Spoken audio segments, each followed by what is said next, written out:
Hey, what's going on, everybody? Real quick, just before we start this episode, there were some times during the final recording where my audio was very glitchy and in and out, or I spoke very lowly. I want to apologize for that. My Wi-Fi at the time of recording this was pretty ass, so that's why it didn't come out like that. I have replaced that audio where the parts where you can't hear me. There's not too many, thankfully. Some parts I simply explained what I was saying, and other parts I did ADR, basically, and repeated what I said to the best of my ability. So if there is a discrepancy in the quality of audio, that is the reason why. So yes, thank you. Enjoy the podcast. All right, everybody, welcome to the show. Welcome again. This is episode 4 of the Oscars Mafia podcast. I am your host, the Don George Errett, and I am joined by other mafiosos, if you will. Tristan. I'm glad to be a mafioso. And here for the first time under the new name, Brett. My name's actually Bethany Scott-Tannell, so... Jared is going to be joining us later. He's just late because Hobby Lobby is holding him back. So I just told him all I had to do was perform arson on the Hobby Lobby and he could go home early, but I guess he wasn't going for that. So look, you know the title, you know what's going down. The final nomination predictions are going on today. So what's going to happen? It's going to be the same thing as it always was. We go through pretty much everything I call on someone. They list their predictions and we talk about it. So I have an order here. BAFTA nominations that come out today, we'll just talk about them kind of as we go along. If anyone wants to talk about the shorts categories, we can briefly talk about that. I'll have one kind of just want in one of the categories, which is like an obvious one, but I'm just wondering if they'll actually do it.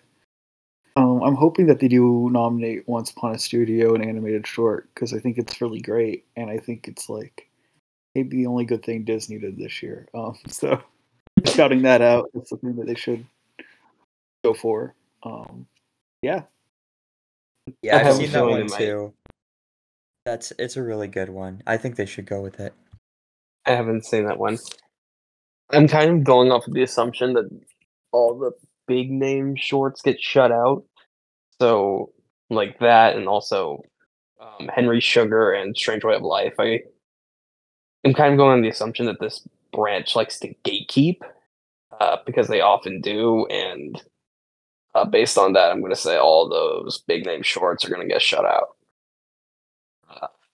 You could be right. Yeah.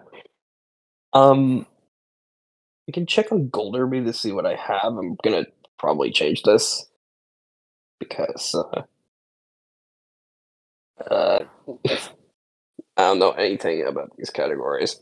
I don't see live action for the top 5 for every. Yeah, right now, live action, I've got The Shepherd, The After, The Anne Frank Gift Shop, Invincible, and Yellow. The documentary, I've got the ABC's Book Banning, Last Repaired Shop, Last Song from Kabul, Camp Courage, and Nai Waipo. I'm gonna probably change these. Then animated short, I actually do have Once Upon a Time Studio in here. I might change that. And then Pete, Letter to a Pig, War's Over, and 27. So I'm gonna go ahead and I'm gonna update these real quick on Gold Derby. I'm gonna take out Once Upon a Time Studio and I'm gonna put 95 sentences because I like the title. Wait, you took out Once Upon a Studio? Yeah, I have a feeling they're gonna shut out the big name stuff. Oh man. But that one's, I don't know. I feel like that one is like really artfully done. I'd be surprised if they missed it. Yeah. They might snub the John Lennon one because it's just a music video. Yeah, I don't know if they do that either.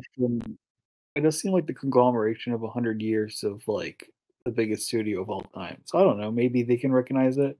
But I can see where George would be coming from. You know. Yeah, I just have like they like to shut these guys out a lot. They shut out The Human Voice, for example, which was also an Almodovar short film, like Cherry Joy of Life. Of course, anything can happen, and a bigger name director could always get in.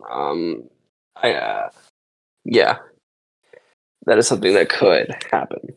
Anyone else have any other commentary on the short films? Because I really don't know anything about this category. I usually do pretty terribly on these. Yeah, I'm like even more behind than I usually am in these categories this year, so I definitely need to do some research before I lock in mine. But yeah, I'm gonna skip for now. And also, these are like quote our final predictions. Like we could easily change them before Tuesday morning. So Yeah. okay, well, let's get into the fun stuff, right? Not these stupid short films. Um, best international feature. We're gonna start this off with Brett. International feature. Okay. Yes, sir. Little guy. But I was on that different thing, and now I'm trying to find exactly what I had because I want to make sure. I'm pretty sure I have the 5 that's like, yeah. Have Zone of Interest, Society of the Snow, Perfect Days, Fallen Leaves, and The Taste of Things. I mean, I think that's a pretty solid 5. That's not what I've got. I was saying that my 5 at the time was Zone of Interest, Society of the Snow, Fallen Leaves, Four Daughters, and The Teacher's Lounge. It's changed since then, and you'll see in the actual recording, but yeah. I feel like Perfect Days is pretty much locked though, right? I have that out. Yeah, Really? they might decision to leave that. That's missed quite a few places, right? Yeah, it didn't get BAFTA. It didn't get the Golden Globe. I mean, the movie's not like out, but Yeah, that's true. it's also Oh, that's weird. I don't like that. Can very we like troubling not for that have that movie. people? Oh, I'm gonna reject that. It'll get in because people are dumb if it doesn't. That's my justification. Right now I have Zone of Interest, Society of the Snow, and Fallen Leaves pretty much locked. And then I have Taste of Things at 4. And at 5, I'm like fighting between 20 Days in Mariupol, Totem, The Teacher's Lounge, and Perfect Days. And I don't know what to put in. See, There's also Io thing Capitano. about oh, okay, I don't think Io Capitan's getting and I think that movie is mid, and there's really just nothing. Like that movie doesn't have a distributor, and it hasn't even like technically come out in the U.S. So I would not predict that. Here's the thing: they usually never do 4 out of 5, like 5 for 5 European titles. It's kind of not common that they go 4 for 5 either. But this year, it's kind of a case where it's like it's just a lot of the heavyweights are European. Yeah, I don't know. The only ones I feel safe about are Zone of Interest and Society of the Snow, and those are UK and Spain. All right, so it happened again, as you can see. I was explaining that I was moving Totem into my 5 ahead of the Teacher's Lounge. So, yeah, there's my 5. All right, let me just read off Jared's predictions real quick.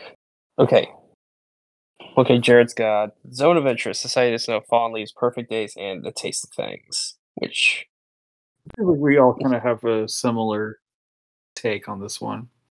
yeah, I don't know what to do here. I'll just kind of I guess that's just what we'll go with for now, and we'll see where else we can go. We've got other hard shit to do. Speaking of which, we can move on to our next category. If no one else has anything to say. George, you're going with the 5 that Brett and Jared have to? No, I've got Zone of Interest, Society of Snow, Fallen Leaves, Four Daughters, and Totem for the time being. Oh, damn. Okay, I'll go Zone of Interest, Society of the Snow, Fallen Leaves, Taste of Things, and Totem. You don't think the 20 Days of Miracle or Teacher's Lounge are in? I 20 Days. I mean, he got the BAFTA nomination, but like, I'm not really sold on the double dip. I think the double dips are a bit more artsy. So, then again, they might just do that, and um, it's out. I don't know. And I'll be wrong about that. Maybe, who knows? Yeah, you know what? I'll go 20 Days for my fifth. All right. No, I'm still going Perfect Days. I gotta stick to my film to the end for the bitter line. I hope you're right. It's on my film ball team, so Yeah. Okay. Best documentary feature. This one's going to Jared, but he is not here at the moment, so I'll read off what he has. He has American Symphony, 20 Days of Mary Paul, Beyond Utopia, Four Daughters, and still a Michael J. Fox movie. I feel like Still's gonna get snubbed. I do as well. I would have said that, but the fact that it even got shortlisted is kind of surprising to me. So I feel like it already got over like the hump that like people didn't think it would. So at this point, yeah. I have a weird one, okay? So I've still got I got American Symphony. I think that'll probably end up winning. I'm glad. I got Four Daughters, Beyond Utopia, 20 Days in Mariupol. But I have Desperate Souls, Dark City, and The Legend of the Midnight Cowboy. And here's I feel like why. I know why you have that. Because they go for weird, goofy titles a lot. And then we'll see them and be like, why did they vote for that? And it might just because it sticks out. You know what I mean? I think that's usually because of the shorts. In the shorts category. More so feature. Yeah. I don't know, but I always feel like we have what was that Yak in the Classroom a few years ago or something like that? That had a very Yeah. concerted push. I haven't really heard anything about the what's that movie called? That you just said. The Midnight Cowboy one. I haven't heard Desperate Souls, really Dark much of City, and anything The about Legend of a Midnight Cowboy. Yeah. That's so random. What is that? Okay. What I've got is different. So we share three of these. I have 20 Days in Mariupol. I have Four Daughters. I have Beyond Utopia. And I'm saying both Still and American Symphony get snubbed. And I'm going with 32 Sounds because that won Cinema Eye. And then I'm going to have Going to Mars, the Nikki Giovanni project at number 5. Now, if somebody wants to talk me out of that. Yeah, I think that's like pretty smart, but it's this is such a hard category because there's so many that I feel like have been popping up a lot. Like I think you could make a good case for maybe 9 of these. No, 8, I'd say. 8 of them you could make. Even 32 Sounds, like you could make a case that like weirdly slips in. I mean, it won the Cinema Eye, and that's like super, super accurate. But like those documentaries, I remember watching like one of them at the virtual Sundance. Like it wasn't 32 Sounds, but it was like a precursor to it. And it's like completely just like an audio thing. I don't know if this is like different from the others in the series, but it's like very much more of like less visuals and more almost like exploring and the importance of sound and stuff like that. So I don't know. That would be a weird one for them to nominate. I haven't seen this version of it, but That's kind of interesting though that they got shortlisted. Yeah. My problem. I mean, I have problems here with Still and American Symphony. I mean, the biographical documentaries, they normally wouldn't get in here. I mean, of course, everyone knows about the "Will You Be My Neighbor" snub, and there's I'm still not over it. I still cry about it sometimes when I think the about Moon it in Age my sleep. Daydream snub last year. Like, That's very movies fair, about George. real people, they just don't make it usually. That's really fair, but I think that probably applies more to Still than American Symphony, because American Symphony, like, even though it's about Jean Baptiste, it's like it's more focusing on flashes. It's not about his career or his life really. It's more about like focusing on flashes of his relationship and what was going on at the time, and like the difference between the highs and lows of like, you know, him, what was happening in his career at the time and his wife having cancer, and then like him composing the symphony. So because it's like it strays away from that biographical formula of like taking you from the beginning of someone's life to like the present, and instead like focuses on a narrative, I feel like it's going to be able to kick that and still get in. But I think you have a point when it comes to Still, because that movie is very much along the same lines as like a lot of the stuff they typically snub. But then again, like, Won't You Be My Neighbor, did that even get shortlisted? Yeah, it did. It did. Okay. Yeah, I'm gonna leave out Still then in that case. Um, is there any case to be made for The Eternal Memory? Is that one that like has been getting a I lot of don't think nom? that's shown up anywhere. Has it? Okay. Um, Um, yeah. Oh, this is tough then. I mean, still missed PGA, which is like it feels like something that should not have missed that award if it was going to get in. And like All to Be in the Bloodshed missed it, but like that's an art house like indie movie, and it won the Golden Lion. I don't think that's the same thing as Still. Yeah. Yeah, I can be convinced on anything. Like I think you know Bobby Wine could get in. There's Stand from the Beginning. There's a lot of these. I don't think they would do Apollonia. I don't think they would do I don't see them doing Eternal Memory. There's a lot of things I don't see them going for. Yeah, this is tough. I might um I mean the thing about American Symphony I learned kind of recently, the Academy snubs the director's film all the time, apparently.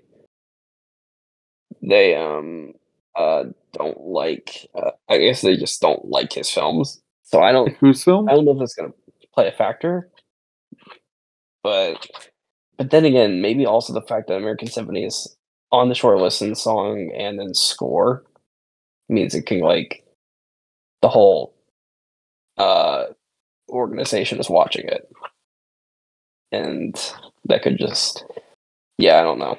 Hayden Davis, I'm looking at his just to see compare, and he's got the Midnight Cowboy one in, and he has To Kill a Tiger. Crazy. I'm not Interesting. looking at Clayton's predictions for any of these. Like No, he's not. I will look at Matt's though, Matt Neglia, because he got like 94% on the SAGs. I mean SAG Awards, it's not Number one on the documentary leaderboard awards. right now. Sorry, Yeah, I think he's number one on the leaderboard right now on Gold Derby. he is. I'm number 14. Nice. I'm definitely going to Neglia drop though, after this though. he's doing something. He's doing I think I'm doing a similar thing he's doing. He's got similar feelings I do about both Bill and American Symphony. Not so maybe we're both onto something. I don't know. He has a still small voice in and Bobby Wine. Okay, I don't have those two. Going to Mars I haven't because Indie Spirit is pretty good usually. Yeah. Bobby Um, Wine's gotten like everything. That's been showing up a lot. they got IDA, got DGA, they got that. Okay, so I guess I'm doing this a lot. This part was me kind of explaining why I don't really think Bobby Wine is getting in, but it could. Does anyone else have anything they wanna add? I guess I'll lock in my predictions as American Symphony, Beyond Utopia, 20 Days of Mariupol, Four Daughters, and Bobby Wine, the People's President. Although, is there a world where Four Daughters misses and both Bobby Wine and Going to Mars get in? Or is Four Daughters pretty locked in? I'd be kind of surprised. Yeah. I mean, I guess Four Daughters didn't get BAFTA or PGA, but it feels like an Oscars documentary, and it won the Gotham Award, which is on a pretty strong streak right now. So that's hard to. And I've also had it in pretty much all year, Yeah. so I kind of have to stick with it. I feel like I have to stick with Four Daughters until the end. But yeah, I think that's where I'm gonna be at for now. Let's just move on to animated then. Okay. This one. We're up It's to Tristan for this difficult. one. Me? Oh, okay. I just have the standard 5. Spider-Man, Across the Spider-Verse, Boy and the Heron, Elemental, Teenage Mutant Ninja Turtles, Mutant Mayhem, and Nimona. Same 5. Yeah. Okay. Y'all are gonna laugh at me because I'm doing my I know same what you're thing gonna again. do. I'm on my same stuff again. So here's because look, we all know I love this category, and I think about this category too much. I think Boy and the Heron, Spider Verse, Elemental are totally in. I would be absolutely gobsmacked shocked if any of those were out. I want Ninja Turtles to get in. I'm afraid they might Lego movie it because they're like, oh, Ninja Turtles are for kids or whatever. You know what I mean? That being said, I don't know what the alternative to that would be. Maybe it'd be like a Robot Dreams or a Peasants or something like that. Just kind of slides in, but I don't think we have any jurisdiction or any sort of evidence of that happening. Or a Suzumi, maybe. I don't know. I think though. So I have Ninja Turtles in right now. It's my 4. It's my 5th slot though. My 4th slot is actually Chicken Run Don the Nugget Yep, I knew it. I knew it. because they love Armos. They do. They really do. They have nominated them a lot. Or But this probably. particular I movie feel like it also got a. kind of came and went. I Yeah, don't but even so think did it came. Farmageddon, and it still made it. Then. Yeah, but that was in 2020, and there wasn't really any other options. I mean, I don't know. Here's the Croods 2 could have. We're going up against Croods 2. Yeah, no, but the Croods 2 got some precursors. Like, it was doing kind of well. Yeah, but what other movie got anything? I don't know. I think. I mean, the only thing I can think they didn't nominate Early Man. I don't think. No, they But did Early not. Man was bad. I mean, this movie I feel apparently isn't that the great. reaction hasn't been great, but most of the reaction is either a shrug or it was pretty good versus people just straight up not liking it. You know what I mean? Yeah, but if it's just a shrug or pretty good, is that gonna get #1 votes? And even besides the point because Netflix is already pretty heavily pushing Nimona. Really? Yeah. It Hmm. also led the Annie nominations by maybe not by a lot, but it has 9 Annie nominations. I don't That's not know. bad. I I might don't take really. Turtles out of mine and put Nimona in. I don't know. Maybe I should just take Chicken Run out. Yeah, I mean, But I don't know. I just have this feeling that it's still gonna get in. look, here's the thing. Last year, for a long time, we all thought that My Father's Dragon was going to be in because it's Cartoon Saloon and they nominated all their movies up to that point. But it came out, nobody saw it, and it got pretty good reviews, but nobody was like, everyone needs to see this film. Chicken Run's obviously got a bigger profile than that movie did, but I think it's in a bit of a similar situation where it's yeah, it's good, but nobody's saying it's one of the best movies of the year, and Netflix also just isn't really pushing it. That's true. I think I might actually. I think I actually might change it then to Turtles. Because people have been passionate about the Turtles. Yeah, and Nimona too. Yeah, a lot of Yeah, people are really but passionate about Nimona. I I do. I actually need. I need.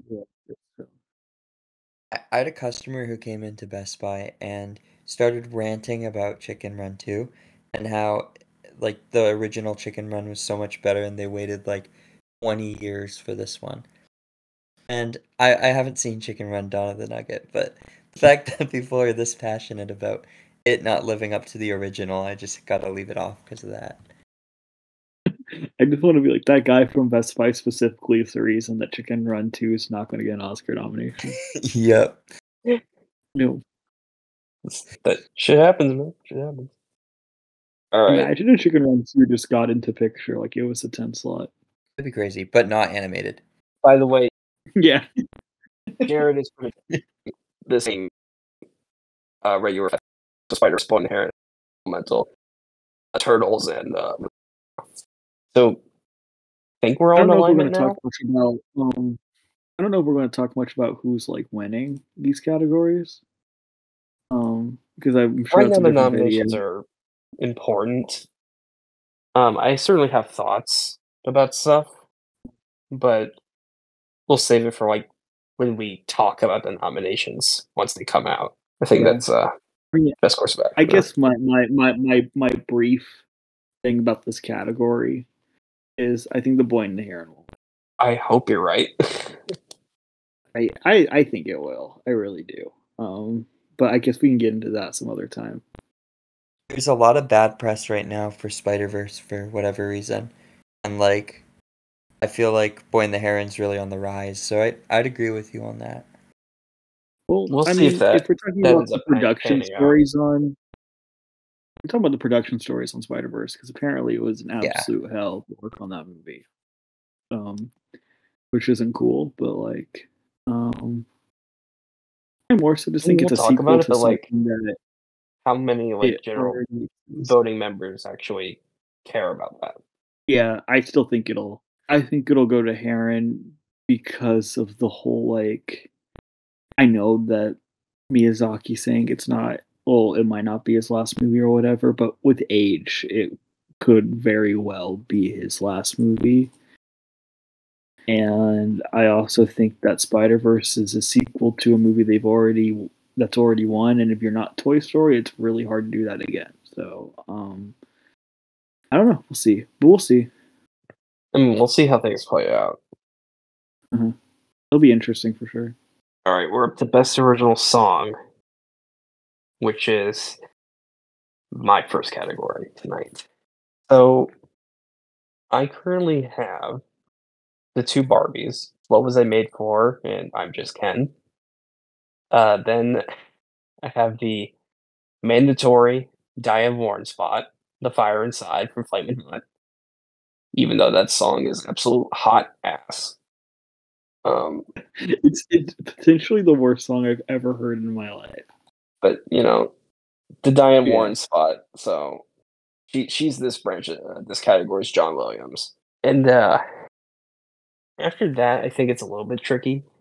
I have Road to Freedom from Rustin because that's gotten the only two other things. It's also one of the only other song that has gotten both that can get in because they can nominate 3 Barbie songs. Then Yeah, I feel bad for Dua Lipa for that reason. Yeah, because she would easily get in if they could do 3. I think beyond so. that, I don't know what to do necessarily after that because Golden has Keep It Moving from The Color Purple. I don't think so. It Never Went Away could happen. They do like to nominate documentaries here. You know, Meet in the Middle would be an awesome nomination. I think it's possible, like a little bit possible, but I'm not going to go near it. Instead, don't- I've decided to go with a little bit of a No Guts, No Glory. And I'm going to give but a spoiler, a third nomination to a potential Best Picture film, and I'm going to go with Quiet Eyes from Past Lives. Oh, okay. I wish that Quiet Eyes would get in, but I'm kind of doubting it. It's not likely. It's just like Yeah, for that movie to be like in a lineup of 10 films and like is likely going to miss on some key things. I kind of feel like I want to have a third thing for it to get, and it was very annoyingly snubbed for score. So I can't do that. So I'm just doing song.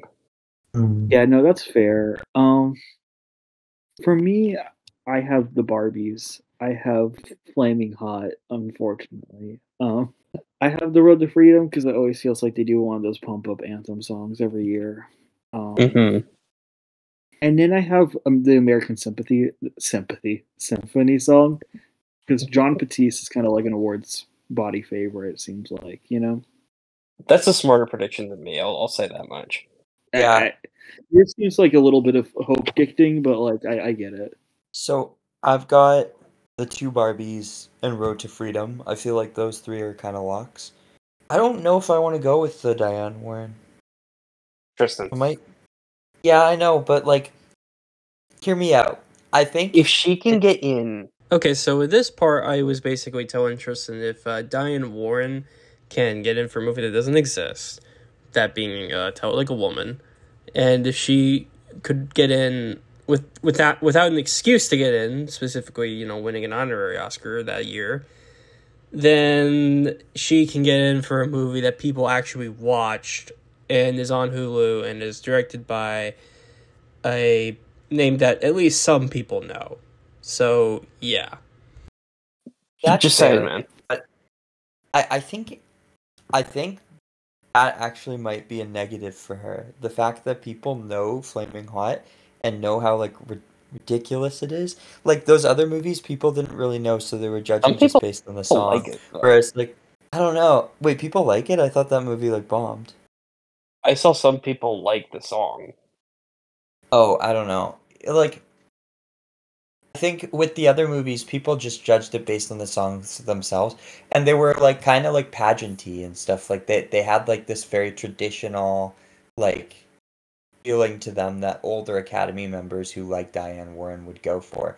Whereas this one, I feel like has like it's much newer in its sound, and yet it still feels like very expired. So I feel like the older Academy voters are going to be like turned off by it because it's not in line with a lot of what Diane Warren has done in the past, and the younger Academy voters are not going to get on board because it's still like even though it's a newer sound, it's still really stale. So I'm not going to put that in, and I'm going to go two Barbies, Rustin, American Symphony, and let's do Keep It Moving from The Color Purple. Underestimate Well, Diane Warren at your own peril. Yeah, I know, but I don't want to put her in. I won't do it. I don't want to do it either, but it keeps happening. Look, John Williams got in for Rise of Skywalker in that like, and people did not like that movie at all. Like, I think it just kind of. I think it just but kind of that makes doesn't matter sometimes when they just nominate this person every year. Like Diane Warren, just that's totally fair. I But can just. was last year a strong category? Because I don't remember it like having that many options. I mean, this is a life. God, and Carolina was like Yeah. a possibility, and Chow Papa. Yeah, it was a pretty weak year for song. Whereas this year, you've got quite a few musicals, whether it be, Barbie has a lot of music in it, um, The Color Purple, and even like stuff like Florence and that could like just kind of slip in there. And then I think people are really underestimating Can't Catch Me Now. That's a big hit right now. Olivia Rodrigo's absolutely huge, and she's someone that the industry has really embraced. Like, I don't know, man. I feel like They she didn't also was nominate doing any of. the I don't They didn't do any of the other Hunger Games songs, so I don't know. That's fair, but Yeah. It's too young adult for them, I think. that's kind of fair, but like first of all, if you look at like the other songs, I mean Yellow Flicker Beat is like it's only in the credits and I mean it's same as Can't Catch Me Now, but Can't Catch Me Now is more traditional and I think it really like lends itself to the themes of the movie. Whereas like Safe and Sound, like I don't know, that should have gotten in. That's a little weird that it didn't. But there was no way they were going to nominate some of the other songs there. And Olivia Rodrigo, I feel like, is kind of due for something like this. Like she's pretty huge right now, and she was in the. They did the round table conversations, and I think she was I mean, there. they with, do have like, to get campaigns. So that's not necessarily because the Oscars want to nominate her. That's fair. Yeah. Okay, I won't put her in, but I'll put The Color Purple, Keep It Moving song. I'll put It Never Went Away from American Symphony, and then Rustin and the Two Barbies. All right. Well, once again, underestimate Diane Warren. You're on peril. I will. And just to look at what Jared has. Jared's got the Barbies, Keep It Moving, Flamin' Hot, The Fire Inside, and Road to Freedom. So we have our bases covered there, I think. So let's move on to if no one else has anything to say, we'll move on to Yeah, I Best think we're Original good. Score. We're on to Brett for this one. Okay, so my score nominees, let me look them up real quick. Alright, I've got Oppenheimer, Poor Things, Killers of the Flower Moon, Spider-Verse, Dial of Destiny. So close. I I know how- potentially could swap a Spider-Verse with Elemental, but I don't know. So I know how tempting it is to put John Williams in, and I did just say Diane Warren was a John Williams original song. One thing that I think is interesting, he did miss the BAFTA nomination today, and that's not nothing.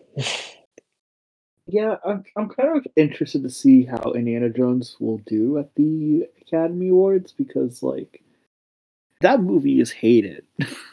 Like, Yeah, I think Like- maybe potentially even more than Rise of Skywalker Yeah. was. I think Yeah. I personally think it's an awful film, but it's not I don't good. know. I feel like it could still end up just sliding into some categories for being Indiana Jones. You know, Well, um, spoiler, I think it's gonna get visual effects. I do too. I have it in there right now too. Oh, I do not think it's getting. Wait, you guys have it in visual effects? What do you have We'll get out to it. then? We'll get to it. Unfortunately, I think it looks bad, but I think it has a lot of visual effects, and that'll be enough for them to put it in. We'll get to it. Yeah. Think about score. I mean, Rise of Skywalker showed up like at BAFTA at least. This didn't. I feel like people just kind of forget about the movie sometimes, and like there's other options to go for. So instead of Indiana Jones, I am going with a pick that I don't know how you guys would react to it. It did get a major precursor. I think it is. It's coming on strong with a picture nominee that's really surging right now. I have the Zone of Interest. That's fair. That's a tough one for me to put in, just considering how unorthodox it is and how it's like barely used throughout the film. But it is really effective. But I feel like, I don't know, they're definitely going to go for it in sound. I'll go Oppenheimer, Killers of the Flower Moon, Poor Things, Spider-Verse, and Society of the Snow.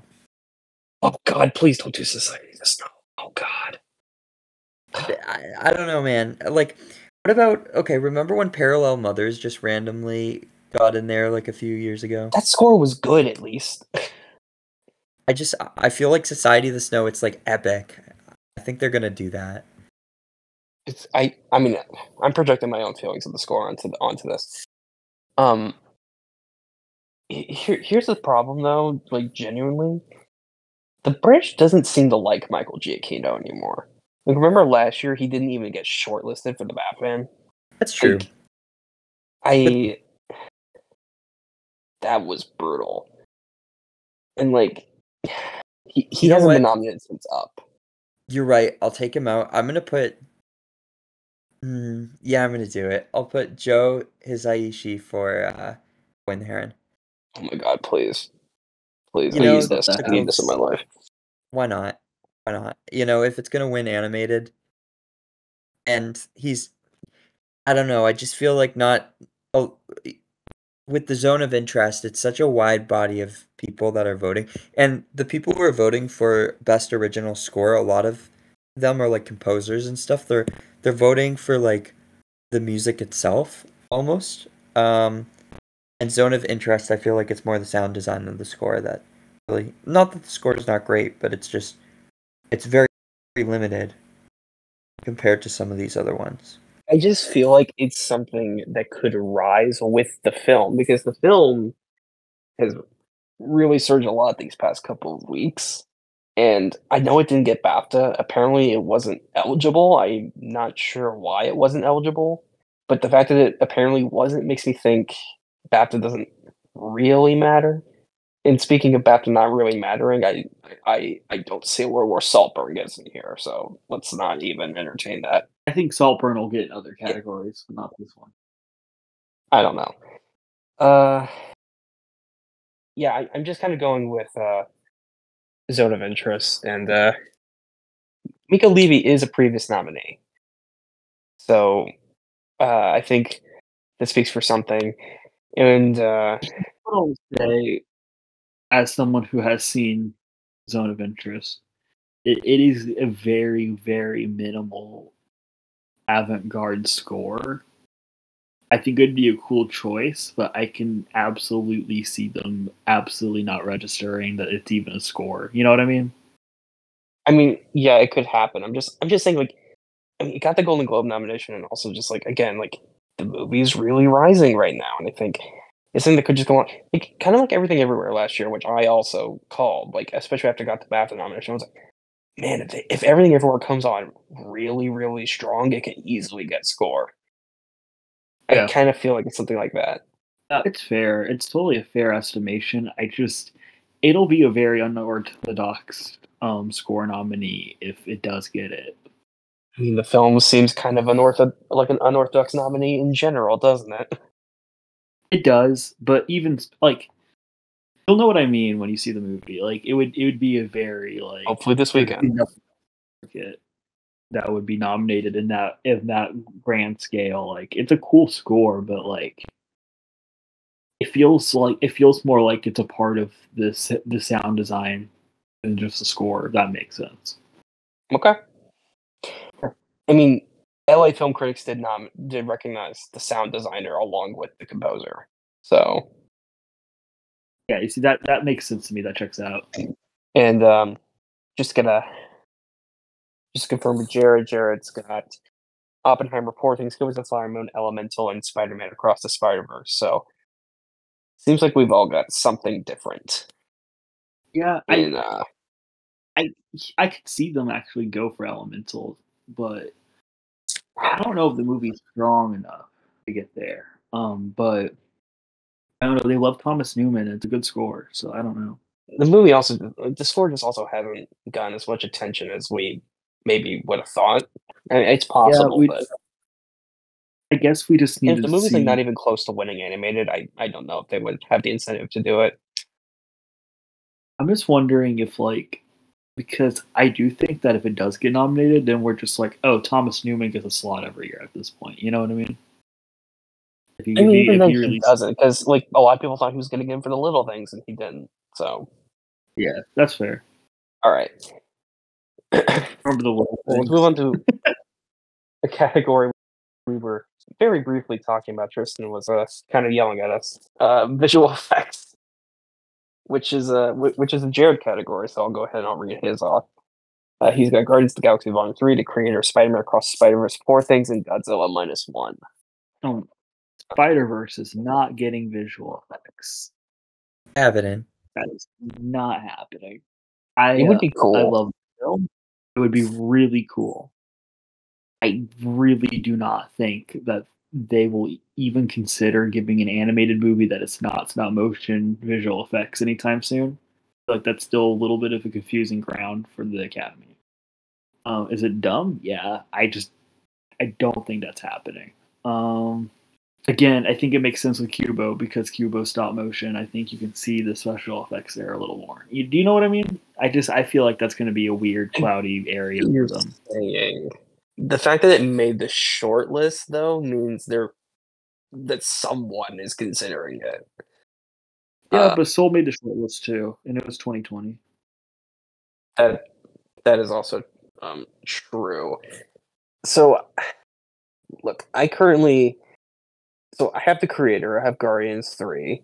I feel like those are the two locks of this category. Like, those movies are in. Yep. I have Indiana Jones because Disney is generally very good at getting multiple nominees in this category. And they got the Visual Effects Society nomination. And I have Society of the Indiana Snow. Jones looks like 10/10 for the first part of that movie, but hey, it is what it is. Anyway, I have Society of the Snow because it's probably going to win supporting visual effects, and those movies usually get nominated. And it does have some showy visual effects work, like the plane crash, of course, and the avalanche. I don't think it's like super impressive, but I also don't really like the movie in general.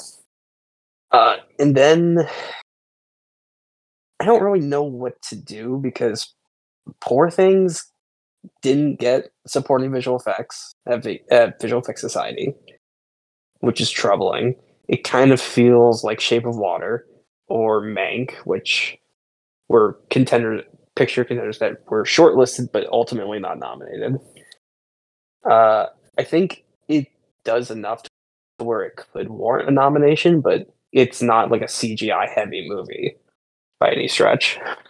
Napoleon got BAFTA. I don't think it got Visual Effects Society. I suppose that could happen, actually. Godzilla Minus One just hasn't shown up anywhere. Despite the push to get that movie a nomination. And Rebel Moon and Mission Impossible, I just don't think are happening. So I guess I'm between Spider-Verse and Napoleon for the fifth spot. I have Guardians 3 creator. I have Poor Things getting in because I think it's a strong enough contender at this point, and the competition's lacking to where it can get in to this category.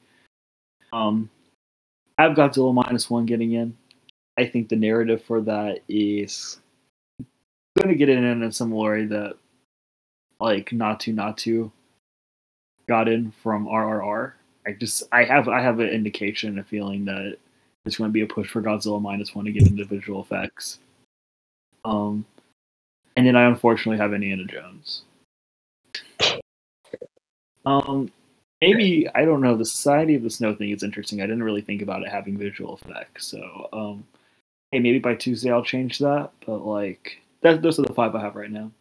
Admittedly, there is some good work in it. I just don't think it's like one of the most impressive visual effects achievements of the year. But again, not really a fan of the movie in general. So maybe take my opinion with a grain of salt. Wait, which one? Society of the Snow. Society. Oh, okay. Yes. Yeah, I don't know if I can put. I really want to put Spider-Verse. Like, it got some precursors, right? I'll say this: it did lead the Visual Effects Society nominations. Did it really? Yeah. I'm gonna keep it. They have their own category for animated films, but that is interesting to point out. And it did get the longest at BAFTA, which I'm not sure if Soul got. Interesting. Oh, maybe. I'll put in the creator, Guardians of the Galaxy Volume 3, Godzilla Minus One, Poor Things, and Spider-Verse. You really don't think he's getting in? Sorry? That might be the Gold Derby 5. That is the Gold Derby 5, yeah. Society of the Snow is close to Godzilla Minus One, but... Oh no, Godzilla Minus One's 7 and 1 odds, and Society's quite a bit behind. Yeah, that's the Gold Derby 5. I'll stick with that. I think there's a possibility. I mean, Society could get score, and it could get 3 nominations. Score and visual effects. I'll have to consider Spider-Verse more thoroughly, I think. I kind of just didn't think. Again, I want it to happen. I think it would be cool. I just didn't know if they would go for it since it's animated. You know what I mean? I mean, that's always the risk with those films. I guess you made good choice. You made good points about Poor Things. I might have to take that out and just put in Spider-Verse. Did I take out Poor Things and put out in Society of the Snow? The thing about Poor Things to me is that like there's certainly like work visual effects in it, like the miniatures that they use with the a lot of the cranes in Lisbon, and um they use certain visual effects for certain like you know the transition shots in the movie, like the one where Bella's riding a giant dragon thing. You know, you guys know what I'm talking about, like the transition shots where it shows the city they're in and it's in black and white, and it shows Bella just doing something kind of weird. It's some fantastic Yeah. thing. You guys know what I'm talking about? Yeah. Yeah. Like I feel like that's the work that's done, and it's very impressive work. And of course, using LED lights to light the backgrounds as opposed to just using green screen, that might be more special effects. I mean, they're certainly impressive work, but I mean, The Shape of Water I thought had a lot of impressive work that didn't get nominated. Mank had some CGI zoo animals in it and some extended backgrounds, and that didn't get in. That's just kind of what it feels like. It feels like a Mank or a Shape of Water to me. I don't. Yeah, it could be, but like, yeah, I guess you have a point because Arrival didn't get in either, right? Right. Yeah, I might take it out, but I don't even know what to put in instead because it's like I don't really buy Indiana Jones. I don't I want buy to know. Napoleon. No, Napoleon does kind of make sense because it has the you know the soldiers and the horses falling into the ice. Uh, that had to have been visual effects. That was impressive, but it didn't get. Actually, it might have gotten supporting at Visual Effects Society. Um, so I don't know. I think I'm just gonna go with Spider Verse and uh, cross my fingers that they actually recognize it, because that would be a really awesome nomination if they did that. It would probably be my winner if it got nominated. Yeah, I think the visual effects in Guardians Volume 3 are pretty amazing, but like, yeah, Spider-Verse is really cool too, and Godzilla -1. There's honestly some really good choices in this category, to be honest. The creator And has I think really incredible work as well.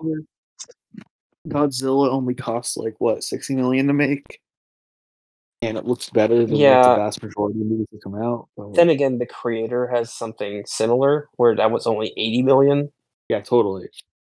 Which I haven't seen Yeah. that movie yet. I should, but I've heard like it looks amazing It's at least. oh, visually it's perfect. Like Yeah. it's a gorgeous movie. There's people who are like big creator stans. It's interesting.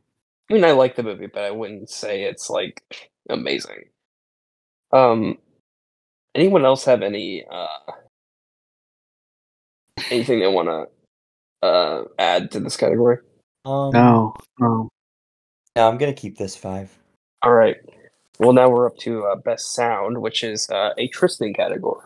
Okay, I've got Oppenheimer, Maestro, Killers of the Flower Moon, and The Zone of Interest for sure. Mm-hmm. Do I go Barbie or do I go Ferrari in that last spot? Ferrari. Okay, I'll go Ferrari.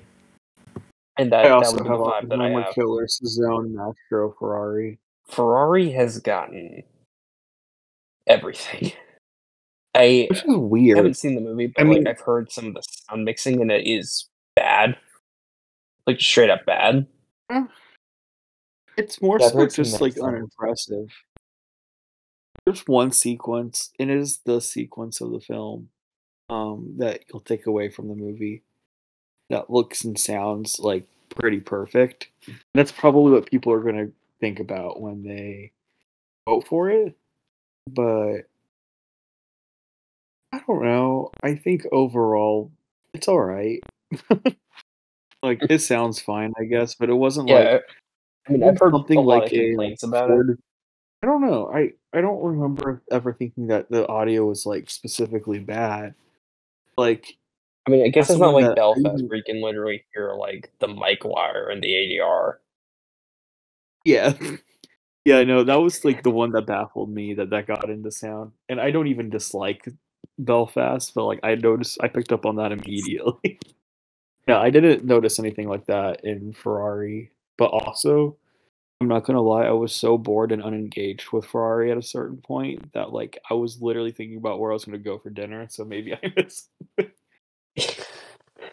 Yeah, Um, guys, that movie is so boring. I'm so sorry to everyone who made it, but oh my god.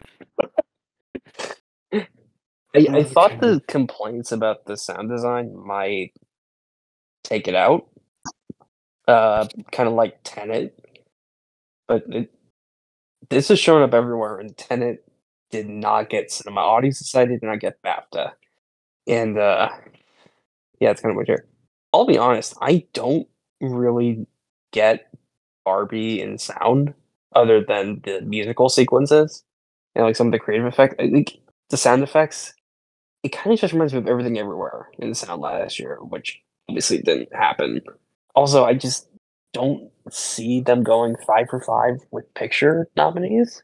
But I feel like Barbie is probably the easiest one to take out. That being said, and I'm gonna have to take this potentially kind of controversial here. I don't know if Killers is safe in sound. Yeah, I could see that getting like being vulnerable because when I left that movie, I didn't really think of the sound all that much. Yeah, Whereas and like Zone of Interest, that's like a lot of the draw. Same with Maestro. no, Maestro If makes sense. I think because the music and the conducting scenes, and plus it's gotten in everywhere. I don't see a reason Oh for yeah, Maestro to miss. that's what I mean. Like it makes sense like Zone of Interest and Oppenheimer. And even Ferrari is like very much was revolving around sound, whereas Killers not as much. Yeah, it's just that like in like also, I mean, different situation. I guess the Irishman didn't get sent, and yeah, I mean, I have it predicted, but I could see it dropping out. Then again, like I don't really see Barbie coming back in. That's kind of where I'm at with it. So, I'm just going with I guess what most people are predicting, which is going to be Oppenheimer, Maestro, Zone of Interest, Ferrari, and Killers of the Flower Moon. if A24 no if A what am I talking about? If Zone of Interest does not make sound, I will scream like a banshee in the middle of Starbucks and then throw coffee on myself. Um, I might get kicked out. I might not be in the rest of the reaction video, but I'll be very upset. I'll be very noticeably upset. That would be funny. Not gonna lie. I Can you don't think imagine that me? will happen. Like, because it's the movie. It's Yeah, like maybe the best sound design I've ever seen in a movie, and I'm not even exaggerating when I say that. Like, it might be. It's that good. yeah. I don't see this movie missing sound. Like maybe it misses some other technicals, not this one. And by the way, Jared has the same vibe as the rest of us do. Oppenheimer, Maestro, Killer, Zone of Interest, and Ferrari. So All right. all right. Well, we've said our piece on sound. Let's move on to production design. So this is me. Okay. So I think there's 4 movies that are pretty solid. Barbie, Poor Things, Killers of the Flower Moon, and Oppenheimer. For the 5th spot, I mean, there's a few different possibilities here. Wonka, I don't really buy. Color Purple, I don't really buy. Asteroid City, if French Dispatch couldn't, I don't know why this would. Hasn't it Uh, gotten more stuff than French Dispatch did though already? Or am no, I wrong? Okay.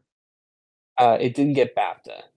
It did get Critics' Choice That's though, so right? weird. Well, French Dispatch got Critic Choice, yeah. So what I've decided to do is I am going to go again with this idea of the movie that's rising very, very steadily into picture right now, and I'm gonna say The Zone of Interest. I have the same vibe. I have the same vibe, George. Yeah, Barbie, because Poor I haven't Things, seen the and Summer film, but Killer Zone. I have heard that they built the house specifically in a specific way to put the cameras in certain places. Yeah. And And like the house and the garden and everything is very fundamental to how the movie operates. yeah, Probably even more than Parasite in that regard. Because in Parasite, and we that's got in another production. thing too. Right? Like it kind of Yeah. seems like one of those cooler picks that the branch will do, like Parasite, like The Father, even like Power of the Dog to a certain degree. Yeah. I I grabbed the pictures for production design when it was at 100 to 1. Because when I saw it at TIFF, I was like, no, I think that's actually happening. yeah, I feel like that's and plus like I mean, look at what else like Napoleon, Color Purple, Wonka, I guess Asteroid City is like a possibility, but like I don't see that movie getting a lone production design nomination because that's just rare. Yeah, I don't But, know. Tristan, do you have anything different? I do. I actually got Asteroid City. Should I change it? No. I don't know, man. Like, okay, you know what? Yeah, I'll take out Asteroid City and I'll put in Zone of Interest because I did this in 2021 and French Dispatch didn't end up getting in. So until Wes Anderson, ends up proving that he can get another one in, I'm just gonna bet against him. Unfortunately. Oh, what about Saltburn? What did they do? I don't know. They found a cool place. Put pictures on the wall. Yeah, they found it. They didn't do anything to it. Okay, I'll leave out Wait, what Saltburn about and what? Saltburn. Yeah, I don't think so. Here's what I'll say. I hope Asteroid City gets in because it kind of deserves to win the category. But like, I don't know if it will. Well, it's tough. I think okay. Genuinely, I think Poor Things could win production design probably easily, but Good. I think it'll go to Barbie. Yeah, probably. Yeah, I think so as well. At this point, although maybe they could And do a split where like production design goes to Poor Things and costumes goes to Barbie. hey man, Maybe. we'll see. By the way, Jared has Barbie, Poor Things, Oppenheimer, Killers, and The Color Purple. So he's the one person who's kind of deviating from us. Well, you know what? Jared putting the color purple on is very Jared core. Yeah, that makes Yeah. sense. Someone's gonna ride out for that movie, I guess. I kind of feel like it only gets supporting actors at this point, but we'll get there. Yeah, we'll get there. Makeup and hairstyling. We're on to Brett for this one. Okay, so I have a bit of a take here. We're gonna go. Okay, we got a really weird take here. I think we're gonna have the same take, Brett. I got Mastro, I got Oppenheimer, I got Poor Things, I got Golda, and I got The Last Voyage of the Demeter. Yeah, I do too. Yeah, let's go. Okay, because here's the thing: why on earth would they shortlist that movie if they weren't interested in nominating it? What you know what I mean? Like, it doesn't make sense. Like the rest of I these see what movies you're kind saying. of. It And I feels looked at like photos of the film, and it does look like really impressive in terms of it should makeup. win the category. Yeah, it's absolutely insane. It reminds me of Pinocchio a couple of years ago. I don't know if I'm gonna say that. But they also didn't. They also shortlisted Crimes of the Future, and that didn't happen. But Crimes of the Future was like an artsier film, and the way they were using makeup was like in a really strange way. Like it was to show like wounds and opening people up and stuff like that, and like people having like Still got ears on shortlisted. top of their head. But like, Yeah, but that's I mean, they could have done also to be X. fair, that's a David Cronenberg film. Like it's yeah, not like that movie's out of nowhere. The Last Voyage of the Demeter came and went, and it came out in August. Like there is no reason for them to even pay attention to that movie. I guess so. It's like it's a nominating The blockbuster. Beekeeper. By that Like token, then like if they could this also. time next year, if this time next year they're like best sound, the Beekeeper is on the short list, I'd be like, okay, that's way too weird. Obviously, they see something in the Beekeeper. You know what I mean? Good God, that fucking weird. I mean, I see what you're saying, but at the same time, why not use that argument for Beau is Afraid? Yeah, no, but once again, Beau is Afraid is an Ari Aster picture. I think it makes more sense for them to pay attention to that than the last voyage of the Demeter. I guess I'm diverting a little bit. I put Society of the Snow because there's a lot of like carnage that they had to do with that, and like, I mean, I know the makeup branch went out and shortlisted, but that's like a committee. That's not necessarily the whole branch doing that. I don't know if the whole branch will watch it. I here, I'll say that's number 6, and I'll keep Society of the Snow in. But look, if Last Voyage of Demeter gets in, I'll give you guys full credit. Like, because I wouldn't have seen that coming. But those are the only 6 movies I think have a good chance. Because Killers, I don't know what that's doing here. I guess aside from the hair and Leo's teeth, which I don't think are like that noticeable. I don't know what Ferrari's doing here. I was afraid is like, I guess, way too out there, and then Napoleon is mostly hair. So Love a Beau Afraid would get in. It's not going to happen. That'd be pretty cool. he should get in. I still don't know why they made the decision to snub Guardians. It makes no sense to me. Alas. Jared has Maestro, Oppenheimer, Poor Things, Society of the Snow, and Killers of the Flower Moon. By the way. Nice. Yes. All right. We're moving right along, so let's just keep going right along. We have another Jared category, Best Film Editing. Oh boy. I've got an interesting take here. So this is a Jared category, so I'll read off what he's got here. He's got Oppenheimer, Poor Things, Killers of the Flower Moon, Barbie, and Maestro. So let's go off of that. So Jared had Maestro. Did he have the holdovers? No, he didn't. So, okay. Oh, this is tough. I've got Oppenheimer, Killers, Poor Things as like pretty firm in locks. I'm feeling pretty good about Barbie as well. So there's those 4. I think the last slot here is probably between the holdovers and Maestro. Interesting. Right? No, you're gonna go like Zone of Interest or something. I'll let Brett go first. So for me, I have the 5. Poor Things, Oppenheimer, Killers, Barbie, the holdovers. I think those are the top 5 for picture, and usually editing goes along with the top 5 for picture. It feels like they do don't agree with that actually.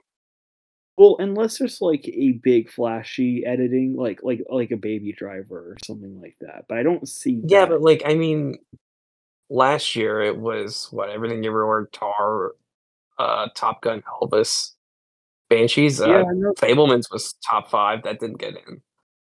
Yeah, but those are all top 6, I'd say. Yeah, I mean, but also like Don't Look Up and Tick Tick Boom were 5. So that's fair. But okay, it feels like the holdovers will get in just because of its pure power in the rest of the categories. Because we've seen films get editing for that reason. Mastro's falling as we speak, so I don't think Mastro's getting into editing. They don't care about that movie that much. Like Awards bodies just don't at this point. I think it'll get in places, but I just don't think this is the category for it. I also don't think Maestro will get in here. But I don't have the holdovers, and I'm going with a hunch that I've had since I saw the movie, and this is just something that I really, I felt like if they really love this movie, an editing nomination is coming for it. I just feel it. I have Anatomy of a Fall. Yeah, maybe.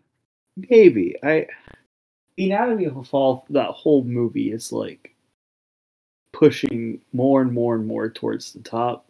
I mean, like it's getting in a lot of places at this Well, it's not point. even just that. Here's the thing. That movie has insanely like strong editing. I mean, it's 2.5 hours and it moves by really, really fast. There's a lot of editing as well. You go back and forth between the courtroom scenes and the tapes that they've done, and there's a lot of very precise choices. They show the different scenarios that could have happened in all the flashbacks we see with Daniel, and there's the inserts of a lot of the scenes in it, and the cutting in the court scenes itself, how it is kind of tuned to the dialogue of the film. I mean, it just makes so much sense to me, and the BAFTA nomination for it kind of solidified it for me, and I think it has a really strong shot at getting ACE. So yeah, look, I had a feeling when I saw Tar, I think this could get editing. Everyone said, no way, it's too slow. It's, how so many long takes. It's so long, blah, blah, blah. And it didn't get the BAFTA long list. I was like, okay, I guess you're right. And then they got in, and I was like, stupid.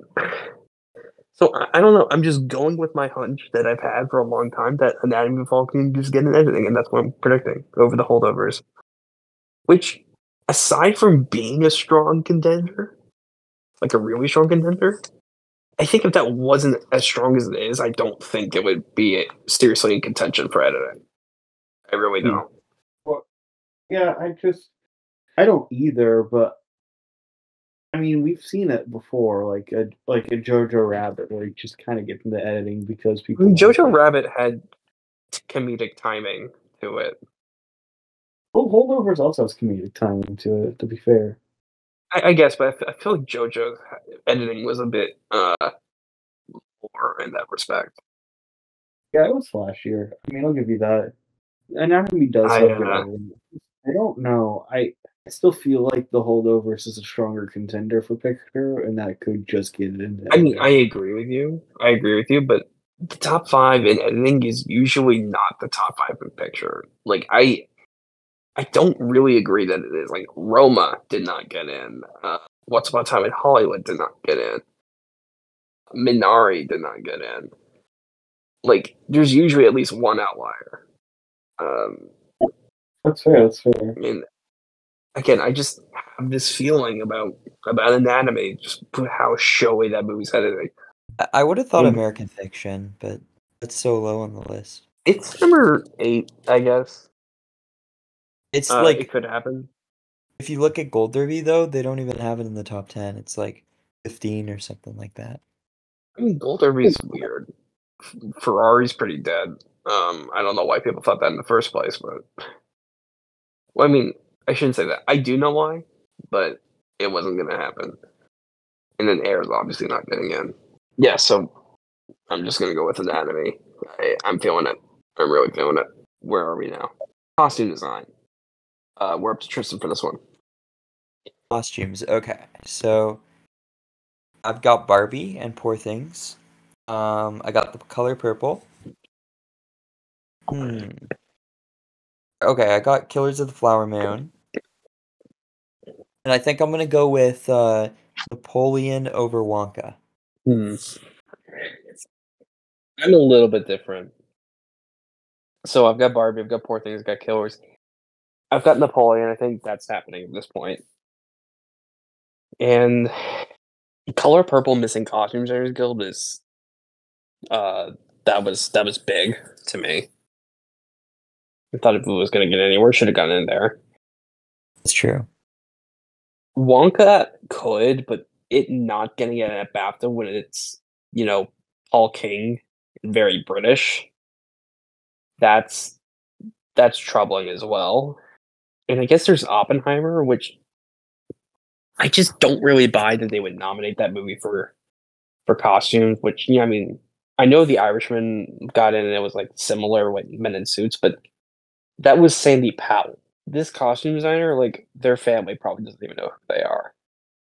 Like, they're just not really a name in the branch, and even if, like, I think the only reason it would get in is because it's attached to the movie. So, I'm just going with Maestro, because it's Mark Bridges, and Mark Bridges, I mean, he didn't happen for Licorice Pizza, he didn't happen for The Fablemans, he didn't happen for News of the World, but there's something that you could. I think there's a better case you could make for that film than you could for Oppenheimer. So I'm going to go with Maestro. A good I point. think that's fair. I don't know if, even though the answer to this, do you think it's like the big talking point? I think most people agree that the best scene in Maestro is like that long take of him conducting the orchestra. If that's the thing that people, if that's the thing that people take away from it, is there a potential like, well, the one thing that people love about it is one long extended take with no editing? Wait, we're not even talking about editing right now, are we? Like, Wait, we're talking about costumes now. Costumes. I'm so sorry. I thought you were talking about. No, we already moved off of that. I am so lost. I do not know. I am so sorry. It is. Hey, let's just keep moving along quickly. For the listening public, it's after 12. No, for costumes. Okay, for costumes, I got Barbie, Poor Things, Killer, Maestro, and Napoleon. Okay, so you've got the same 5 I've got then. Yeah, it seems like those are the ones that are just popping up everywhere. The 4 have popped up everywhere. The last spot is a little bit iffy. Jared has just by the way, Barbie, Poor Things, Killer, Color Purple, and Wonka. As I said, I don't know if Wonka would get in after missing BAFTA. And Color Purple, I just and I really don't know. I really don't know about that. Not after missing Costume Designers Guild. And I don't necessarily care that missed BAFTA because we know their history with race. But Costume Designers Guild was brutal. Anything else? Have any comments, questions? I don't think so. All right. Costumes, no. Well, then we're up to cinematography, which is what I'm up to, and I feel like I've got the standard 5 that people have had for I think a while now, which is of course Oppenheimer, Poor Things, Killers of the Flower Moon, Maestro, and The Zone of Interest. I have that 5 too. I had Saltburn, but I decided to drop it. I have Saltburn instead of Zone of Interest. Here's my thing. Goodness. Saltburn has been, if not, I'm not saying that's getting nominated everywhere, but it has been showing up places. Stuff. And the cinematography is really pretty, and it's done by a person. I'll give it that. Who's been nominated a lot, and so he's only been nominated for La La Land, actually. Oh, yeah, weird. Well, Linus, but he's a big name.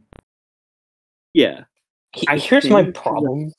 My problem with that is, yes, he got in for La La Land, he won for that, but he got snubbed for First Man and Babylon, which were closer to picture than Saltburn is, and also had other nominations outside of cinematography.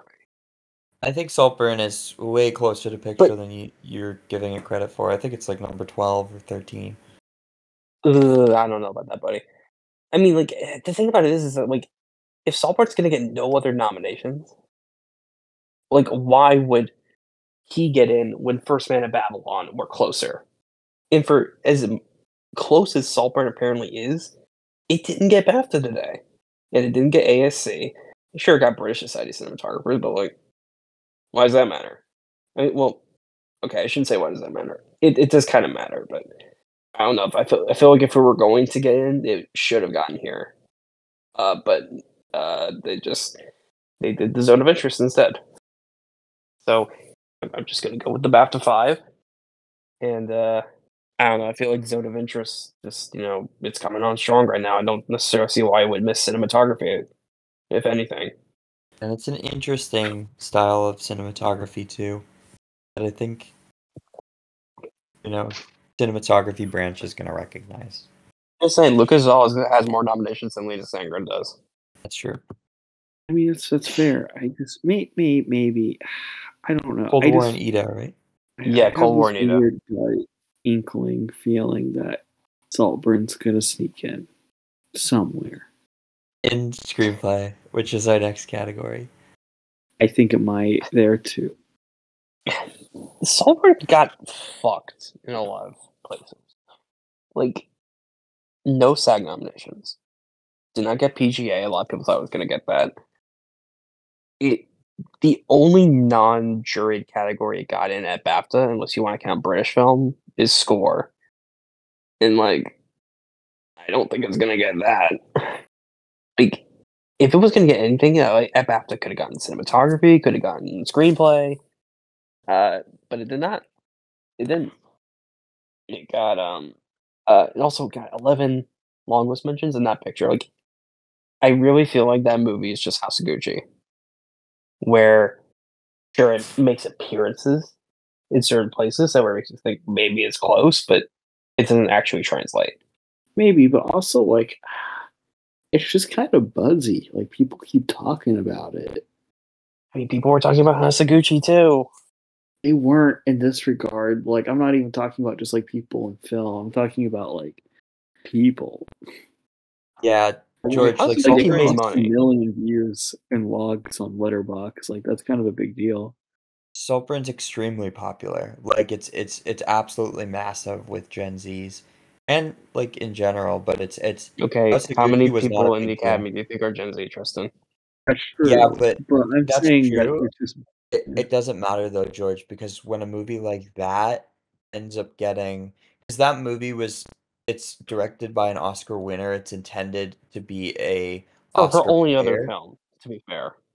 That's fair, but like it's not like this is like The Hunger Games. Like this is a movie that was intended to be a prestige film, and it's become one of the most popular films of the year. It's huge. It's so popular that Murder on the Dance Floor has become a radio hit because of the movie.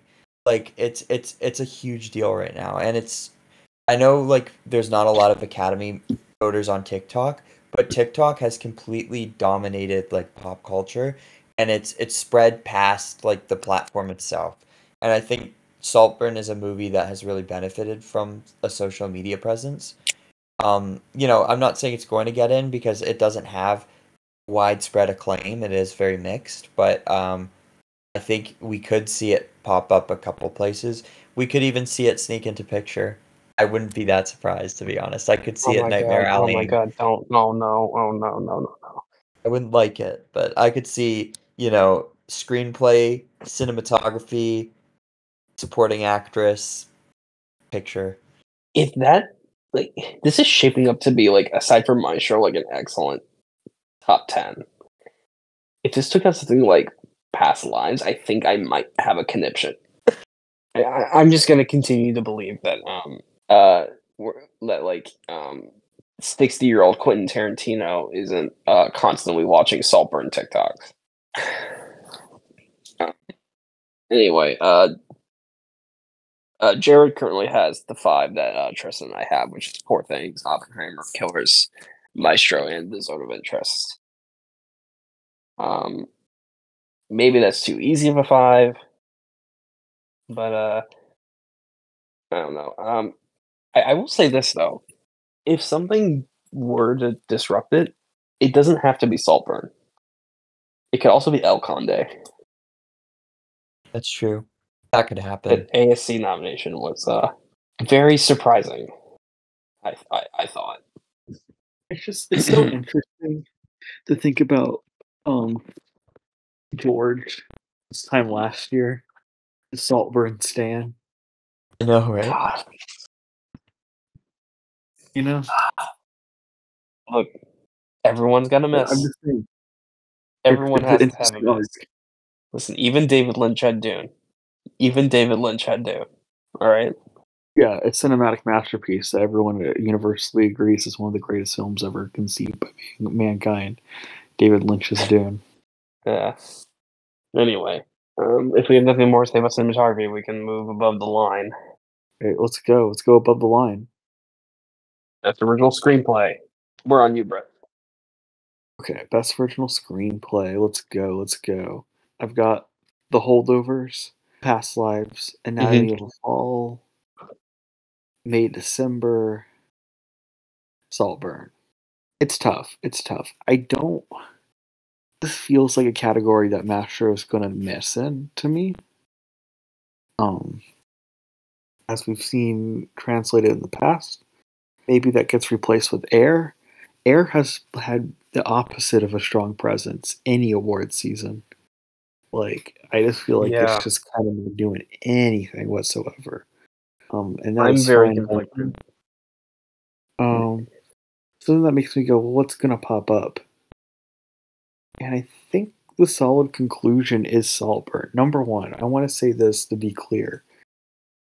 I don't think Saltburn would be a great choice in screenplay at all, because that is the worst part of that movie for me. Um, that being said, Emerald Fennell is an Oscar winner for original screenplay. They do, which means she has a good track record with them. They like her, and once again, Saltburn is kind of at peak popularity right now. People know what it is.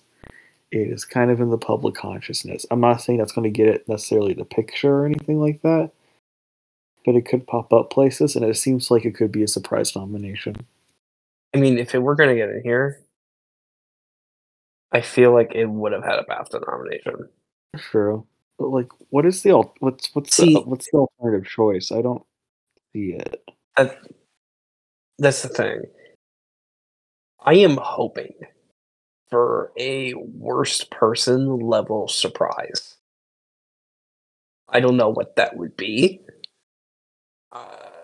but I kind of hope that something just kind of comes out of nowhere and like it's just kind of an acclaimed movie that has a generally really strong screenplay, and they're like, you know what, we could just go with it. Rubble Man. Iron Claw. I would love if it was Iron Claw, but like that movie's been doing nothing award season and it sucks. Yeah, Like Yeah. it's I don't look. I don't know what we did, but like we need to pay for our sins. Award season for that poor movie.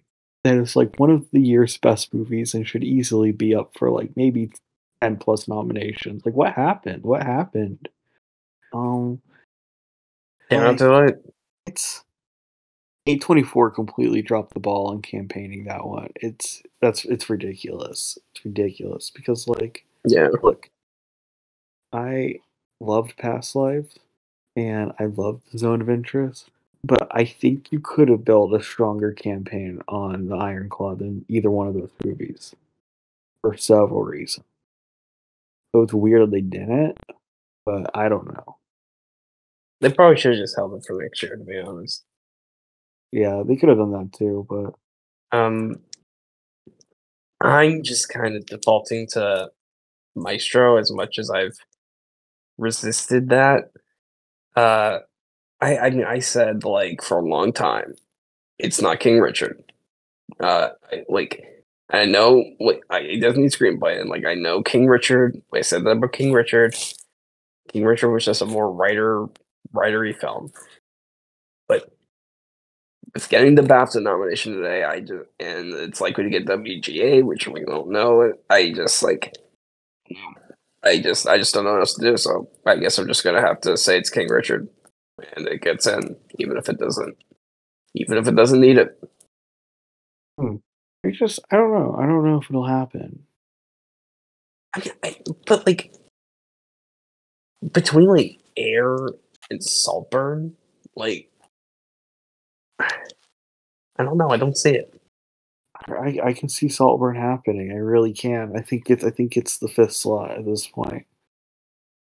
But no BAFTA nominations, a problem. I Yeah, don't think BAFTA is everything, though. We say this every year, and then there's a bunch of stuff that gets in that the But it's a BAFTA. British movie. that is a Yeah, thing. that's fair, but I think it's almost become more Americanized because of like the audience that has taken it on. Like I know it's a British movie, but like I don't know. I also think like the closer we get to the nominations, the more that movie has like a strong presence because it's been really popping Didn't get off any recently. SAG nominations. Didn't get PGA. Like I don't know, man. Doesn't matter. I know like it's a bit of a long shot, but do you really see Maestro getting in here? That movie's falling off and Saltburn's been rising. Yeah, I agree. I just think like the buzz on Mashko is non-existent, and normies are I wouldn't talking say about it's Saltburn. non-existent, but Mm, it hasn't really been showing up anywhere, and I do not hear people talk about it whatsoever. Well, I mean, outside of a couple people who do love it, it's just. Mm, and I, again, even some of the movie's biggest fans would admit that the writing is not the best part of that film. Yeah, that's the yeah, thing. that's the thing. I think Maestro's gonna do well in the above the line. Like I think it'll get a couple nominations. But I don't think screenplay is gonna come along. All right, you know what? Screw it. I'll just go along with you guys and put Saltburn. Yeah, let's go. I hate the idea of it, but Yeah, I'd rather Maestro, but I didn't like the idea of Elvis getting Best Picture last year, but here we are. Please, Fallen Leaves or Perfect Days, save us. Fallen Leaves maybe. That could be a thing. Randomly. And, just to add Jared's input here, he's coming on soon, by the way. I think he said he's driving home right now. Here he has Past Lives, The Holdovers, Maestro, Anatomy of a Fall, and May December. All right. Speaking of Jared, this next category is supposed to be his Best Adapted Screenplay, for which he has Poor Things, Barbie, Killers of the Flower Moon, Oppenheimer, and American Fiction. And I think that's the 5 we all have. Yeah, I think it's pretty airtight at this point. Yeah. That's the 5 I have too. It's going to be a really big snub if one of those misses for something else. Which, by the way, I mean, after the BAFTA miss today, I think that'd be Killers. yeah, I have Killers at 5. Because there's a small possibility something like All of Us Strangers at the Zone of Interest could sneak in. You see, if Zone of Interest or All of the Strangers was an original, I think it could easily get in. Oh, But yeah, the 100%. adapted category is so tight, I don't know. Yeah, especially since they moved Barbie back here. Yeah. I think this is probably a locked 5. Like, you could probably put your super bet on this if you wanted to. Yeah, I really think. Maybe I will. I did it. Well, that was quick. We have Best Supporting Actress up next, and that is for Tristan. Oh, look, Jared just came on. For me? Hello. Hey, what's Hey, up? Jared. We just wrapped up talking about adapted screenplay, so we'll open it back up for you real quick. Okay. My only real thing is kind of unfortunately screw Barbie for taking away all of the strangers' chances in that category. But I guess I'll invest my time in American Fiction because I really like that. And then, yeah, I don't know what your guys' thoughts are because I just popped in. I do have. We have the same 5 as you do, so Oh, okay. Sounds good. yeah, we feel it's pretty locked in. Okay. Well, now we're on to Best Supporting Actress, which this one is for Tristan. So Okay, so Best Supporting Actress, I've got Join Randolph, Daniel Brooks, Emily Blunt, Foster for Naiad. Mm-hmm. I did have Penelope Cruz for Ferrari for a really long time. I think, like, I'm pretty mixed between either Julianne Moore for May December or Sandra Hüller for The Zone of Interest. I don't think it's going to be America Ferrera. I think I'm going to do Sandra Hüller for The Zone of Interest. I think she might get double nominated here. That's Okay.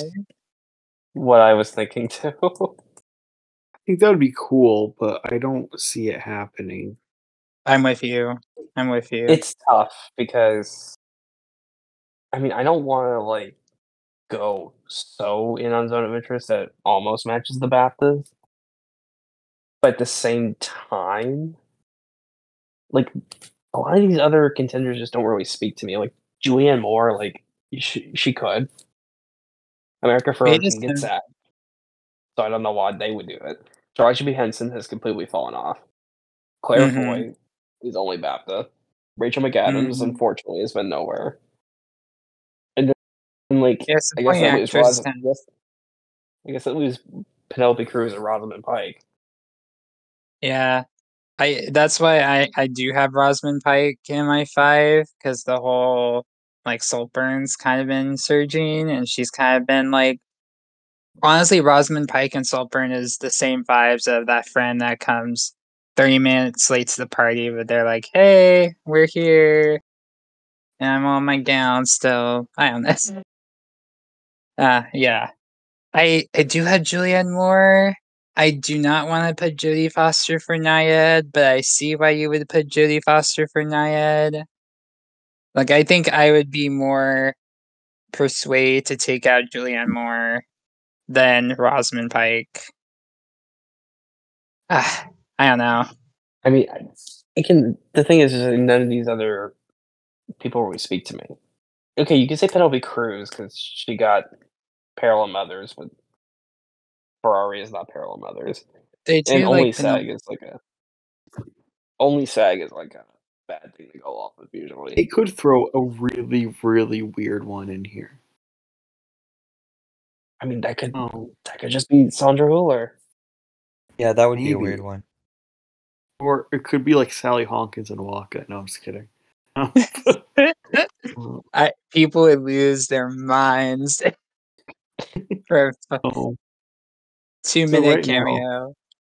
Even Right now I have BAFTA. right now I have Divine Joy Randolph. Emily Blunt, Daniel Brooke.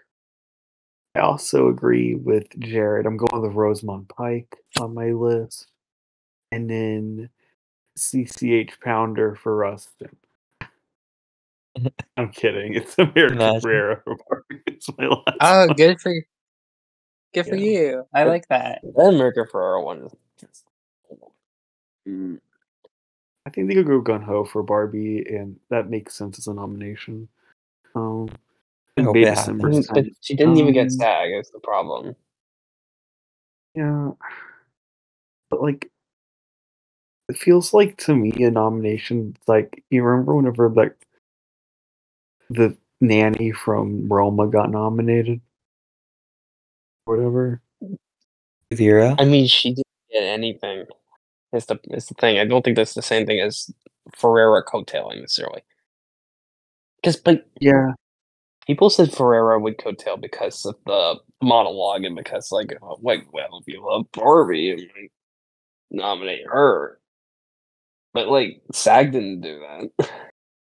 The only people who actually did that were Critics' Choice, and they clearly yeah, and but also like I don't- who else is the stronger thing? Because like I don't really see it being Ferrera or Julianne Moore or Jodie Foster really. Like those don't make Foster. sense to me. Look, if this were last year and Jodie Foster was going up, it was like Jodie Foster's Stephanie Shu. I think I would say Stephanie Shu, like 100%. But this year is like much weaker and it's much more open and like I don't know. Foster's just like kind of a name in a Netflix movie that they've been pushing, and I mean the movie's not going to get any other nominations, which that worries me a little bit. But then again, we're kind of saying the same about Daniel Brooks. And again, if this were last year, I wouldn't predict her. But this year, I feel like this lack of a deep bench has really forced my hand, and like I feel like I don't have a choice but to do it. Yeah, but did anyone see Nyad except for us? I Zach did. older moms. That's just the crowd. Like, I feel like if I just feel like for some reason I picture like Brett's mom like probably watched it or something. Like you go up to like your No, aunt my or mom something, would they be probably so watched bored by that movie. My mom would never watch that. it. I Same think with that's my the mom. audience. Yeah. I think that we can all agree it's just divide Joey Randolph sweeping though, right? Well, I think yeah. so. Randolph, And Blunt are in. Brooks probably in. As much as I Not love that movie and like her performance, I'm a little surprised she's just sweeping. I don't know. It doesn't seem like just that kind I, of like I performance. don't know. Her performance is I mean, we don't have amazing. an Ariana DeBose this year, so Justin, have you seen the new Color Purple? Not yet. No, I want Okay, to. so I'm the only one. Okay, so I was gonna say Daniel Brooks is good. Yeah. Okay. this is kind of why I wanted to put Sandra Hüller in here because The just I sounds juicy. Like it sounds like a Maria de Tavira type pick, but then again, I'm not sure how hard I want to go on Zone of Interest right now. Okay, I think I'll put her in there for now. I'll see if that changes before Tuesday. Any more feelings about this category? Claire Foy is good in All of Us Strangers. I wish the Searchlight team pushed her more. But I mean, if I had to go on one performance, I'm glad they kind of went for Andrew Scott. But we'll talk about that later. But justice for Claire Foy, yeah. Yeah. Rest in peace, Rachel McAdams. Oh, that's a good one I too. wish. I It's wish. so sad. Well, it's up to me now to talk about Best Supporting Actor. Woo! I think we're going to have a very interesting conversation. So, my God, I don't know what to do. I don't know what to say. Okay. We all have Robert Downey Jr., Ryan Gosling, Robert De Niro, correct? Mm-hmm. Yes. RRR, if you will.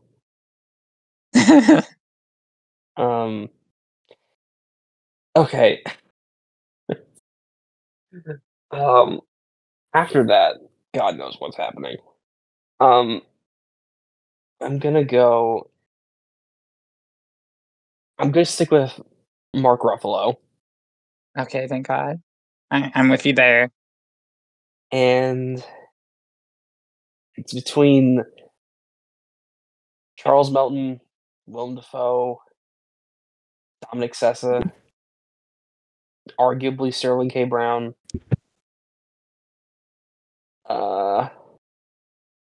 I'm going to go with my heart here, and I'm going to go on the assertion that the Oscars will save passion picks like Kristen Stewart and Spencer, Brian Terry Henry in Causeway, even Amanda Seyfried in Mank to a certain extent. And I'm gonna predict Charles Melton. I have that exact same 5.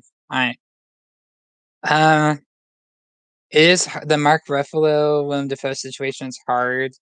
Someone online made a good point of it could be easy for voters to be like if they had to choose between. Defoe, of course, is the kind of warm father like character, whereas Mark Ruffalo is over the top. He's also like mean and selfish, and which is of course his character. But I think there's a chance that voters could, if they had to pick, they would go for Defoe because his character's just warmer. And you can also, I guess, make that argument for Charles Melton, May December. He is the heart of this tragedy, and you really feel for him, of course, throughout the movie. Yeah, but I'm with you. I'm sticking to F5. if Dominic Sessa does get in, though, I will be very happy. He's my personal favorite out of the 3 in Holdovers, so I would just really love that for him. Yeah. So I have a little bit different of deviation from George's list, which I think a lot of people might. This is probably the most talked about, Yeah, discussed. I would not blame you for category. going in different directions here. Yeah. So of course I got the RRR. Right. Then after that I have Willem Dafoe, and then I have Dominic Sessa. Mark Ruffalo has missed a lot. And for me, I was thinking about this on the drive to work today. I was thinking like kind of what Jared had said. Willem Dafoe is definitely a big heart of the movie. While I feel like Ruffalo's performance is actually closer to a Ken performance, and maybe they already have that booked. And Willem Dafoe is also like obviously a much more beloved character actor among the Academy in a similar way to where last year Paul Dano didn't make it in, and instead Judd Hirsch did. That's kind of what it feels like to me. That's what it screams like to me. Meanwhile, Dominic Sessa, number one, makes the BAFTA, which is important. Number two, The Holdovers is also on our eyes right now, for sure. It's been doing really well everywhere. Not only that, has had a lot of support specifically for its acting. Divine Von Randolph is pretty much a lock to win supporting actress. And Paul Giamatti is number 2 for actor. And he's not out of the running to win. So if the Holdovers end up potentially having 2 winning performances, I feel like Sessa at that point can come along with the rest of the film. If Sessa hadn't shown up anywhere else, I would be like, well, they just won't. But the fact that he has been popping up and there's been that so much support for the acting thus far, I feel like we can't just ignore him versus May December, which has hardly any awards buzz on it anymore. It kind of died out. I really haven't heard anyone talk about the Sterling K. Brown supporting performance really in regards of award season. So I don't know. I'm comfortable with this 5. Very So good point. to the point about BAFTA though, it's still jury. Like there's 3 chapter votes and 3 jury votes. I think Sessa was probably a jury save. Yeah, but that means they still at least saved him. I mean, even then, like Oscar voting's already closed, so I don't think it would necessarily affect anything. I think if he were to get in, it would be on the strength of the film. In that logic, then why are we considering anything for the BAFTA? Yeah. That Fair enough. either I you guess. have to, either you need to take the BAFTA seriously or you just disregard them at all, like overall. And I think like Dominic Sessa getting in here is pretty big, especially since that's not even a British movie; it's an American movie. Right. I actually like- think all 5 supporting actors are going to be Jacob Elordi. Why did he get that nomination? He does nothing in the movie. He's that's gonna be. I feel like if I argue that, that's gonna be a whole tangent. But I'm not saying like he's the best supporting actress out of this 5. He's not But even the best supporting actor in that film. Ooh, you like the Farlow better or Richard E. Grant better? Yeah, I kind of do. To be Okay. honest. Okay. Oh, I thought Elordi was definitely the best. I hated the Farley guy. I thought he was terrible. Maybe that's a hot take, but I thought his line Gran delivery Turismo was guy. so bad. Yeah. And Richard E. Grant You was raced the track okay. 1,000 times. I will say about Mark Ruffalo and Willem Dafoe. Mark Ruffalo, like I know a lot of people are treating him like he's not as big of like a name or an awards darling as Dafoe. He has 3 nominations to his name, and Dafoe has 4, so it's not like there's that much of a like. Ruffalo is a huge name in the industry. He's super beloved, and he's starting to get. I'd say he's around the same point as Ryan Gosling right now, where I think Robert Downey Jr. has this like really strong overdue narrative, and so does Willem Dafoe.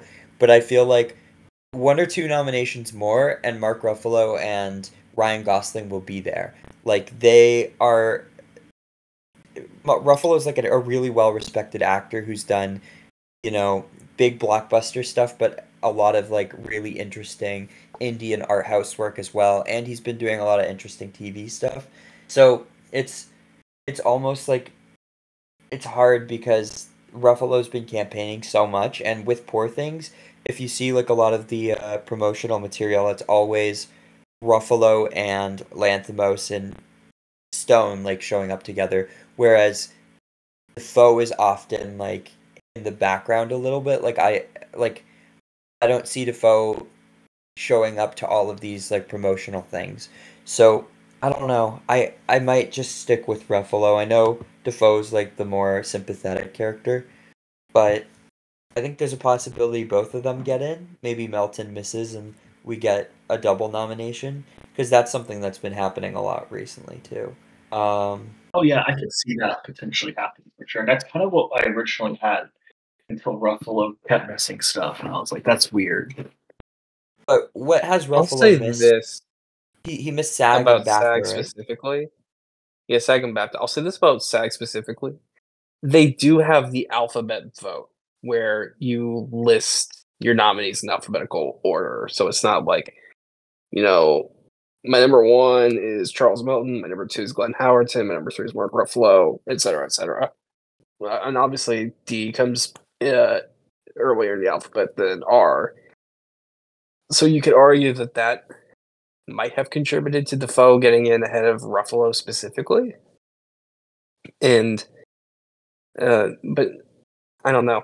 I mean, honestly, is it possible to entertain the idea of it being Defoe and Melton instead of Ruffalo and Melton? So I'm trying not to overthink it too hard, but I'm trying to think of like different combinations that could happen. So I was looking online, and someone wrote, like, the case for Dominic Sessa: since 1995, the first year of SAG, there have been 6 instances where 2 actors from the same film emerged as Oscar winners in their respective acting categories. 5 out of those 6 times, a third actor was nominated alongside them. Ooh. Was he nominated at SAG? No, he wasn't. I don't know. Okay. I don't know why they were saying SAG. I don't know if the guy meant BAFTA.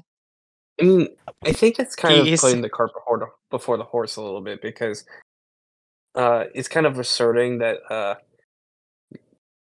Giamatti and Randolph are both going to win, and we obviously we don't know that yet. Like, it still could be Cillian Murphy. He goes on to say, like, in 1997, Jack Nicholson and Helen Hunt won for As Good as It Gets, while Greg Kinnear tagged on for nomination.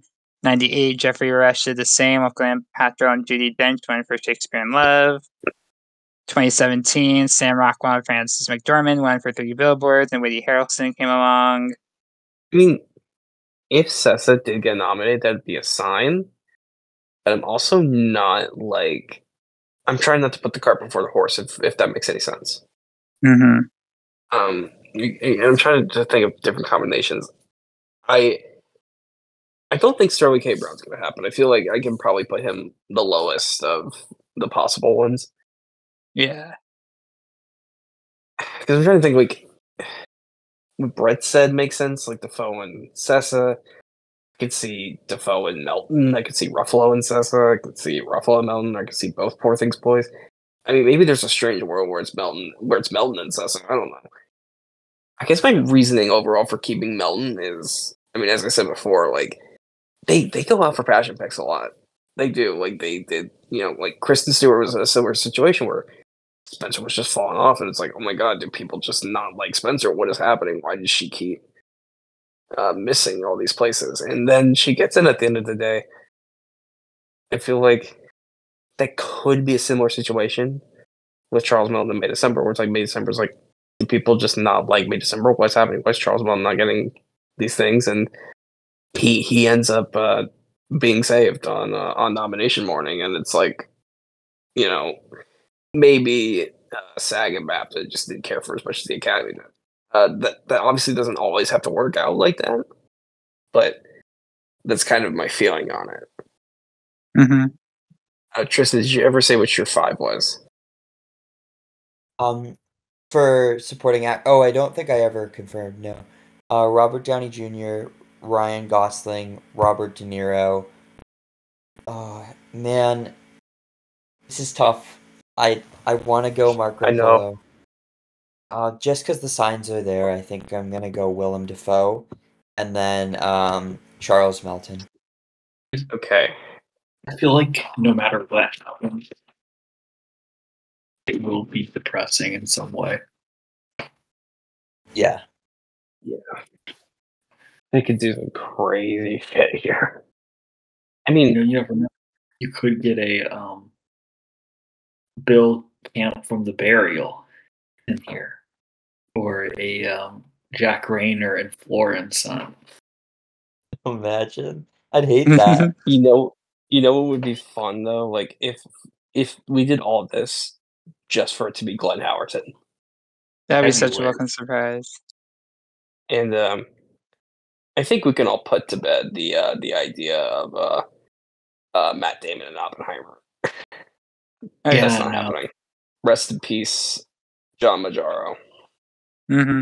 Very sad. All right. I think we've said all we could about supporting actor. Let's move on to Best Actress. We're on to Brett for this one. Okay. Actress. I've got Emma Stone, Lily Gladstone, Sandra Hüller, Carey Mulligan, Margot Robbie, the 5. That's my 5 as well. That's my 5 as well. That is also my 5 as well. Yay, let's go team. I had Wait. Natalie up until this morning, but then I saw she missed BAFTA and Margot got in, and I was like, I can't do it anymore. And listen, man, it made me sad. I wanted Greta-Lee to get in, but if Margot's going to get in BAFTA, which I imagine she was probably just top 3, then she's just in. I feel like she's probably just happening. I think Margot is number 3. Okay, Excuse me? that's where I have to stop you there. Oh, I've had Margot locked since the very beginning. I have Carey Mulligan at number 5. I think she's the vulnerable one, not Margot or Sandra. Because I think if Carey Mulligan could if Mulligan missed for Greta-Lee, I'd take it. I could see that happening. Now, perhaps this is the category where we should bring up the Francis Fisher origin push. Oh, come on. It's not as prominent as the what was happening. As the Leslie line. Yeah. Well, another thing about it is it doesn't seem concentrated in one specific category. And like Clayton Davis wrote a piece about things that could happen because apparently he's been talking to voters, and he seems to think origin could get picture and nothing else. Yeah, I read that too. That'd be crazy. Here's the thing. Here's the problem with that. When it comes to acting branches like last year with Adria Riseborough, that's only a certain portion of the Academy. It's only actors. Your Taron Egertons, I guess. I don't know why I thought of him first. Your Meryl Streeps, your Tom Hankses, those are the people who are voting for these awards, right? It's easier for something like that to happen in acting. The picture, it's everybody, and it's not just actors. It's directors, it's writers, it's sound designers, film editors, publicists, marketing executives. I find it very hard to believe that they're going to get Origin into a lone Best Picture nomination, and have it be from all groups because it would need so much more votes than Andrea Riseborough got in her category. And also, like, the film hasn't had a presence anywhere. Phantom Thread at least had consistent appearances in certain categories. Like Daniel Day-Lewis is getting places. Johnny Greenwood was getting in for score. Costumes was getting in everywhere. Origin has no Golden Globe nominations, no Critics' Choice nominations, no BAFTA nominations, no Guild nominations whatsoever. It only has USC Scripter and the Gotham nomination for Audrey Ellis. Besides that, it's got nothing. I find it very hard to believe.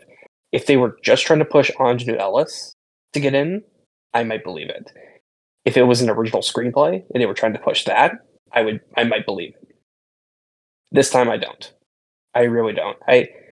And with this specific 5, I'm not going to say it's fully locked in, but I think I would be pretty surprised if it wasn't this 5. Like, I don't care that Sandra Hüller missed SAG. I don't care that Lily Gladstone missed BAFTA. Like, I think this is just very likely the 5. I really do. Mm-hmm. I like mentioned earlier, I would love a Greta Lee surprise. But yeah. Yeah. All right. Well, I now will we say can move on to. if Annette Bening gets in, I might not do this anymore. Like, I think I'd be shocked. yeah. I'd be so shocked. I would scream so loud in the Starbucks I'm going to be at that I might actually get arrested. Versus Okay. Zone not getting sound, and now it's Annette Bening. Yeah, Jared, earlier I said that if Zone doesn't get nominated for sound, I might pour coffee on myself. Oh my gosh, yeah. I've heard it's an amazing sound, the sound of year and all that. Yeah. Ever, maybe. Woo. Yeah. All right, well, we can move on to Best Actor now, which, Jared, I have a feeling I know why you're excited about this one. Thank you. Yeah, just a head up, listeners. There is one choice that's just, I think everyone's allowed to have a certain gut snow prediction. I have one here that's mine. Yeah. So my 5 is Cillian Murphy, Oppenheimer, Bradley Cooper, Maestro, Paul Giamatti, The Holdovers, Jeffrey Wright for American Fiction, and Andrew Scott for All of Us Strangers. That's a bold prediction, Yeah. Jared. I respect it. Yeah. I do too. I was kind of with you until the BAFTAs the nominated BAFTA is us, like, we're on the Western Front. It's a struggle, but I think it's the best one that they was can weird. get. So I'm holding on to it. That being said, I do appreciate the Baptist for nominating Teo Yu. That was incredible. It's just weird that, like, BAFTAs gave Claire Foy, gave Paul Mescal, gave Best Director, and then missed, like, the important part of the film, Andrew Scott. Like, something, like, I don't know, something feels off. It's, I don't know. The reason for that is the jury. All the categories have different juries, and they're all very inconsistent with each other. Like 2020, they did Alan Kim and Yoon Jung, but Steven Yeun wasn't nominated. So See, and then he got nominated at the Oscars. So you're onto something, huh? I will. I was just gonna say. Go ahead, Joe. Sorry. No, sorry. I would say I see people putting Coleman Domingo for Reston because he has been showing up everywhere. So I'm curious if he does have if everything.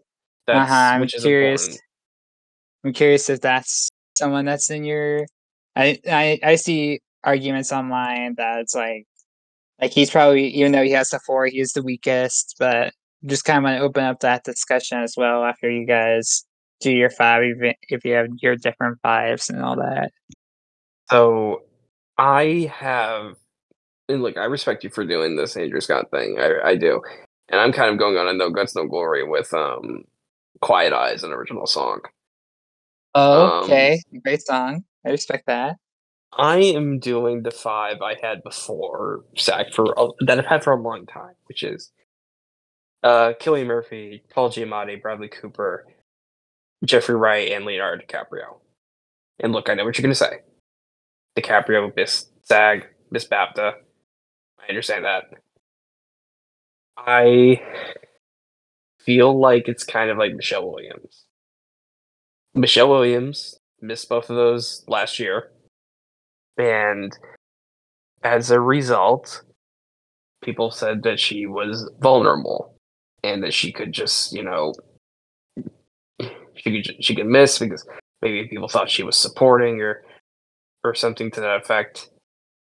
I was like, she's still in one of the biggest contenders of the year, and it's still a showy enough performance that I think that she could just still very easily be name checked and put in the lineup. I feel the same about DiCaprio because I mean Andrew Scott's a very bold swing, and I don't think it's impossible. But like, I don't think it's not a situation like last year when Paul Mescal got in, where it's like his I was competition was gonna like Tom ask. Cruise. His competition was like Tom Cruise, which is like no, he didn't have much to get through. Scott has DiCaprio and Domingo, and you can say, well, Domingo has everything, so why aren't you doing Coleman Domingo?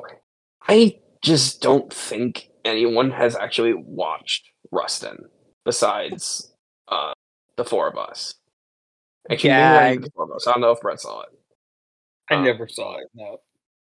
Okay. You're not missing So out. just me, Tristan, and Jared.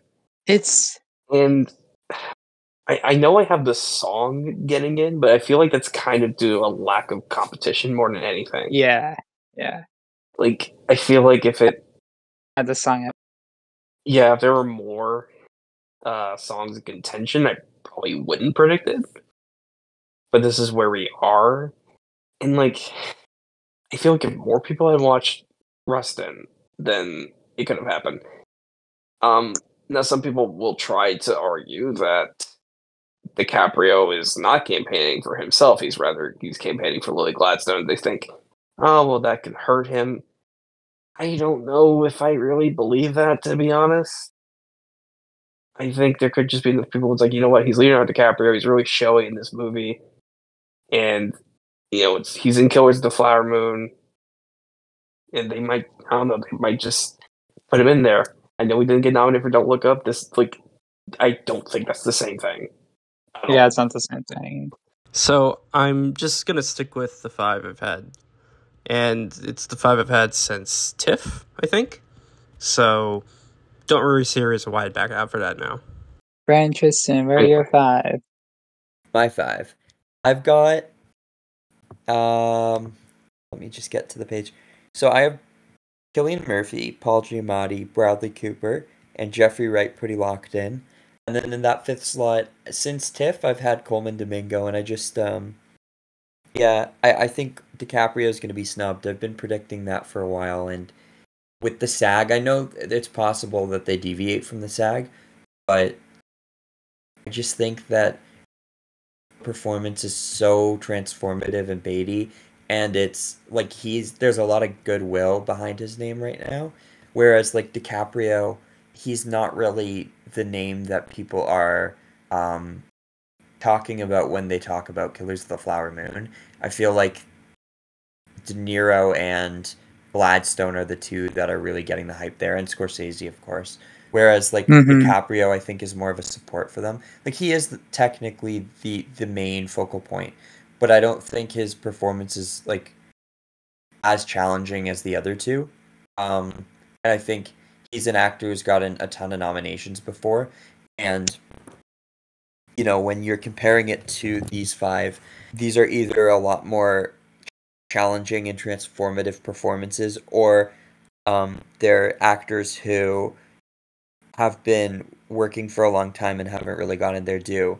Whereas DiCaprio, he always does, and he's not really the focal point of this movie. So I feel like people are going to skip over him this time. and give it to Domingo instead. I would say he Go was the off, main King. of the movie. I mean, he's like in almost every scene. I mean, I he also is, wouldn't but say it's not a challenging role. Yeah, he kind of feels like a completely different person in that movie. So it's kind of he's really good. I But think one of his best performances, to be honest. Yeah. I don't I'm with know. you, Like Tristan. I didn't Because think he was here's great. I think he's good, but like I wasn't like blown away by him to the same degree as like De Niro or Gladstone. yeah, I'm I with you also don't. there. I think he's an overrated actor, so maybe I'm biased. I think he's good, but like not I mean, one I of the don't best. think all of his performances are amazing, but this one he's like pretty insane. I just want to kind of piggyback off that. Coleman Domingo's kind of been everywhere in roundtables and conversations at award shows. He's in my opinion been a talking point. He's also just such an energetic, jubilant presence in these award shows and roundtables and whatnot that Leonardo DiCaprio just is not appearing in. Maybe because of his name, he doesn't have to work hard or doesn't like press, and that's a different subject.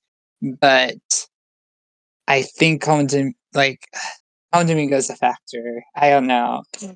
Yeah. I also A realized I have factor Bradley here. Cooper at 2, but I'll switch that with Paul Giamatti later. Brett. No, I feel like Leo is, and I get the whole maybe it's Coleman because he's been getting everything, but once again, if we're talking about like an entire ensemble piece, De Niro and Gladstone are locked in. So I just kind of feel like Leo can come along with that as well, to a certain extent. I really don't see him missing. It doesn't make much sense to me. Yeah. At least I'm just glad to know someone's with me.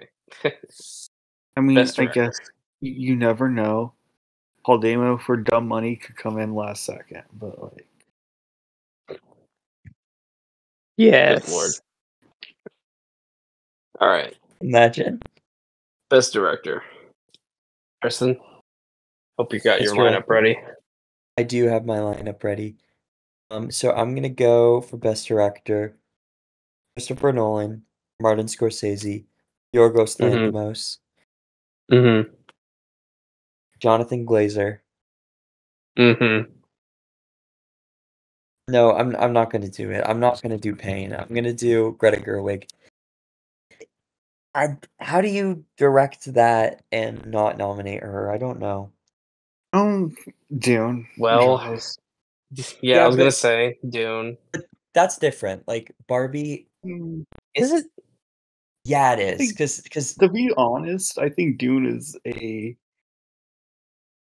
more advanced technical piece of work on a directing standpoint than Barbie is.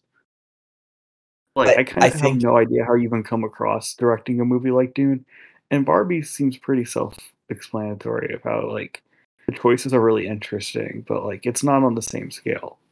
You know what I mean? that's fair, but I think like with Barbie, the whole movie has been like that whole campaign has been on the back of Greta Gerwig. Like that name has been everywhere.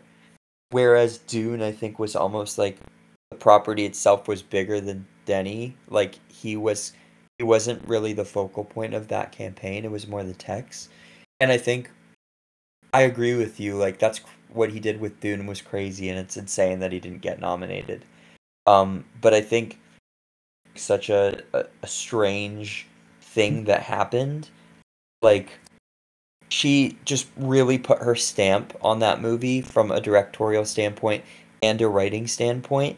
And there's so much personality and life that she breathed into that. And I don't think anyone really expected a Barbie movie to come out like that. Like it's really an original creation. It's nothing we've ever really seen before. And I think that because the movie was such a huge success and because like mainstream audiences are really championing Greta Gerwig, like that's that's crazy. She was like a mumblecore actress, and like now she is one of the biggest directors. Like she is up there with like the Nolans and Jordan Peele and stuff like that as like a name that people actually know. So I think she gets in. I'd be shocked if she didn't. And I just think her what she does with that movie is a lot more impressive than what Alexander Payne's doing with The Holdovers.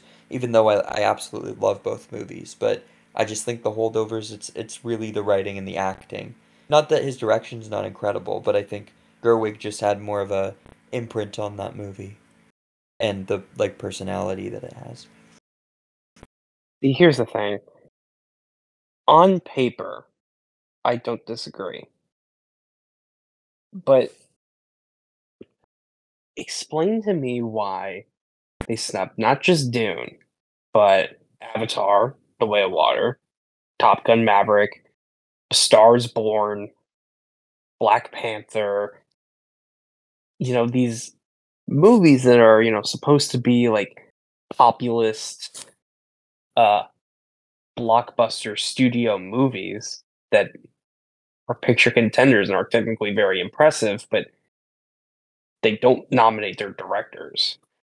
And I do want to make a distinction between popular and populist because Oppenheimer's a popular movie, but I don't necessarily think it's trying to appeal to general audiences in a way, whereas Barbie very clearly is. I think I'm not saying that Gerwig can't get in because she obviously can, and it wouldn't surprise me if she did. But it's a very, very polished film. And that's not a bad thing. It's,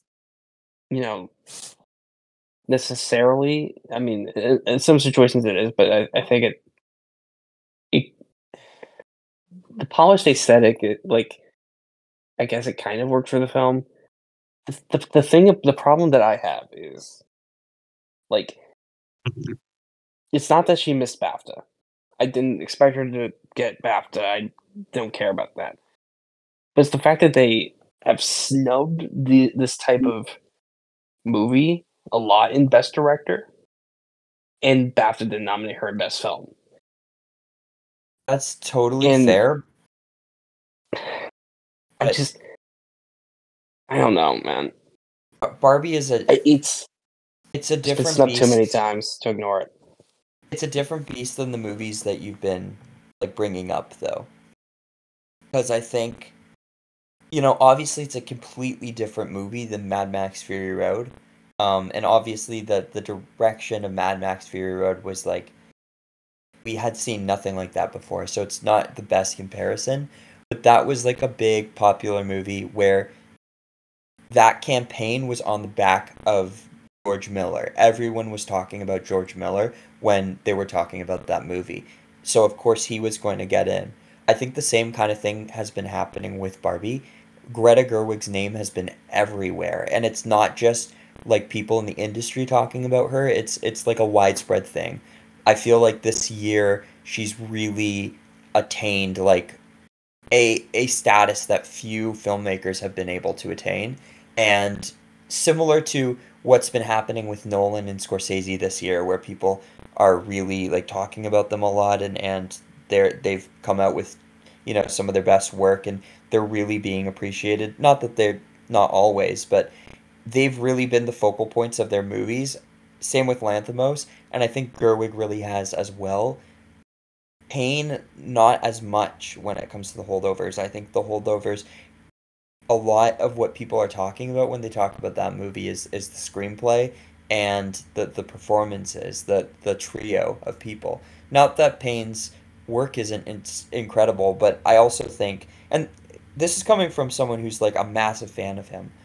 Um, I think that like the other times that he's gotten in, because he's gotten in 3 times at this point, um, there wasn't a lineup like this where you had movies that were getting into all of these texts. Like, and I know Dune did, and Denny didn't get the nomination, but because Barbie is just such an original film, it is a blockbuster and it is polished and it's obviously based on IP, but it is such a directorial vision, and it's such a like fresh take on that kind of film.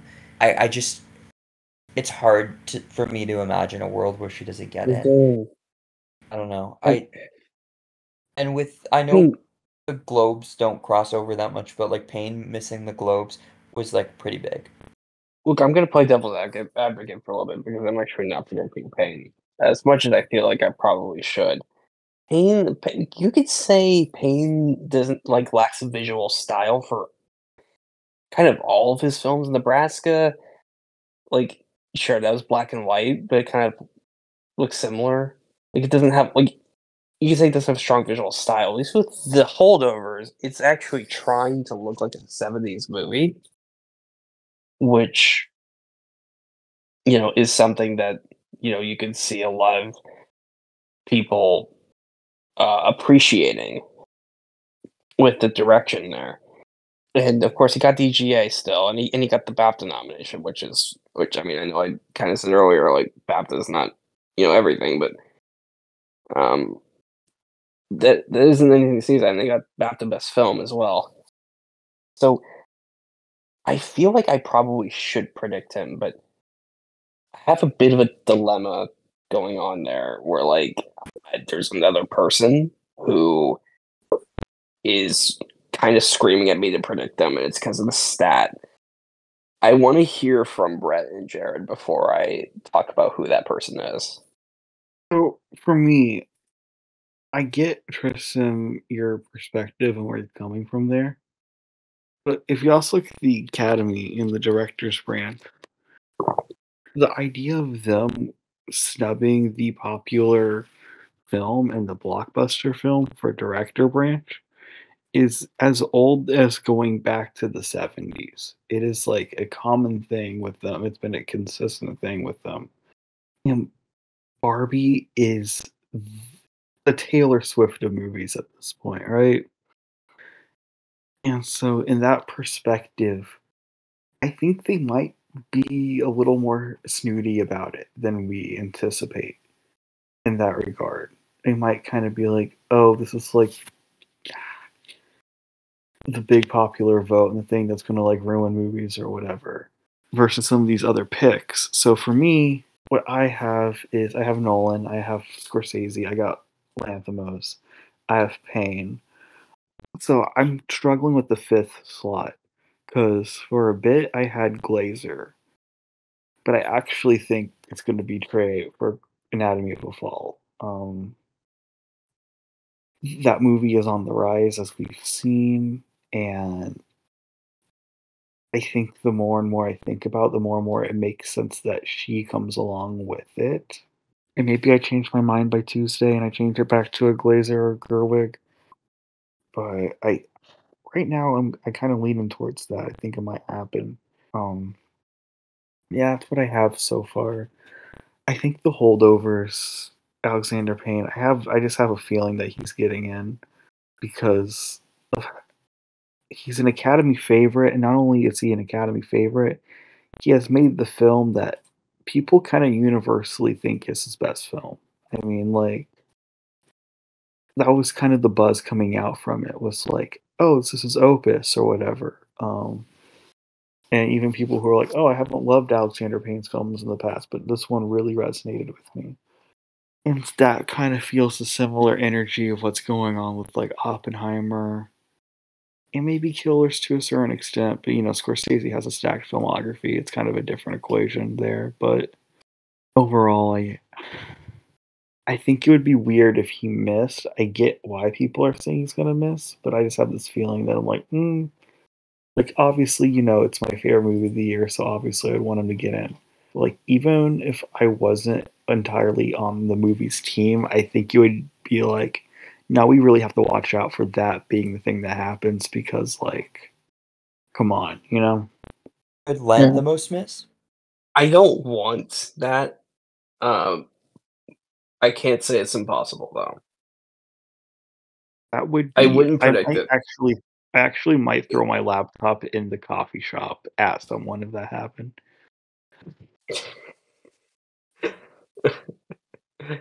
I just throw it out my window. It's all bad. Yeah, I might just straight up quit.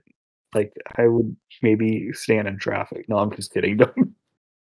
I mean, look, again, I can't say it's impossible, but like, I also don't think it's likely. I mean, that movie is very much the definition of an auteur piece, yeah, and I mean, look, Golden Lion winners, when they're like Best Picture contenders, they almost always get director. Like, I don't know what to say. Jared. I have the Nolan and the Lanthimos with Scorsese. I'm still keeping Greta in, but I'm also having Justine in as well. So yeah. Okay, this was not as dramatic as I was hoping it would be.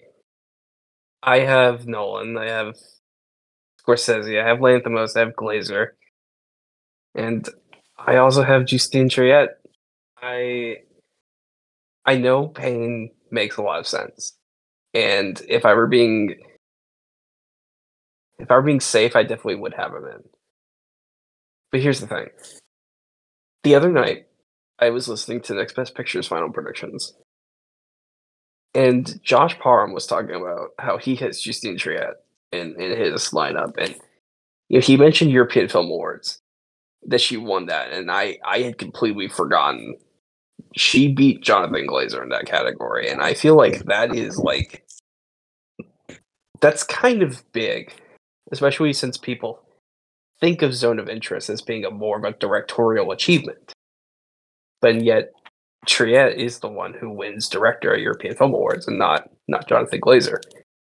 I decided to do some research, and all of the European international slots. So not talking about like Ryusuke Hamaguchi, right?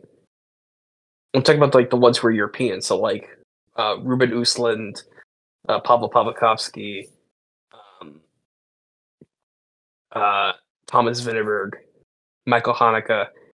They all won Best Director European Film Awards, and it goes back to Pedro Almodovar for Talk to Her, and it's something that because I mean she didn't get the Golden Globe nomination, and like I know critics aren't exactly going out for her. Critics didn't exactly go out for Ruben Östlund either.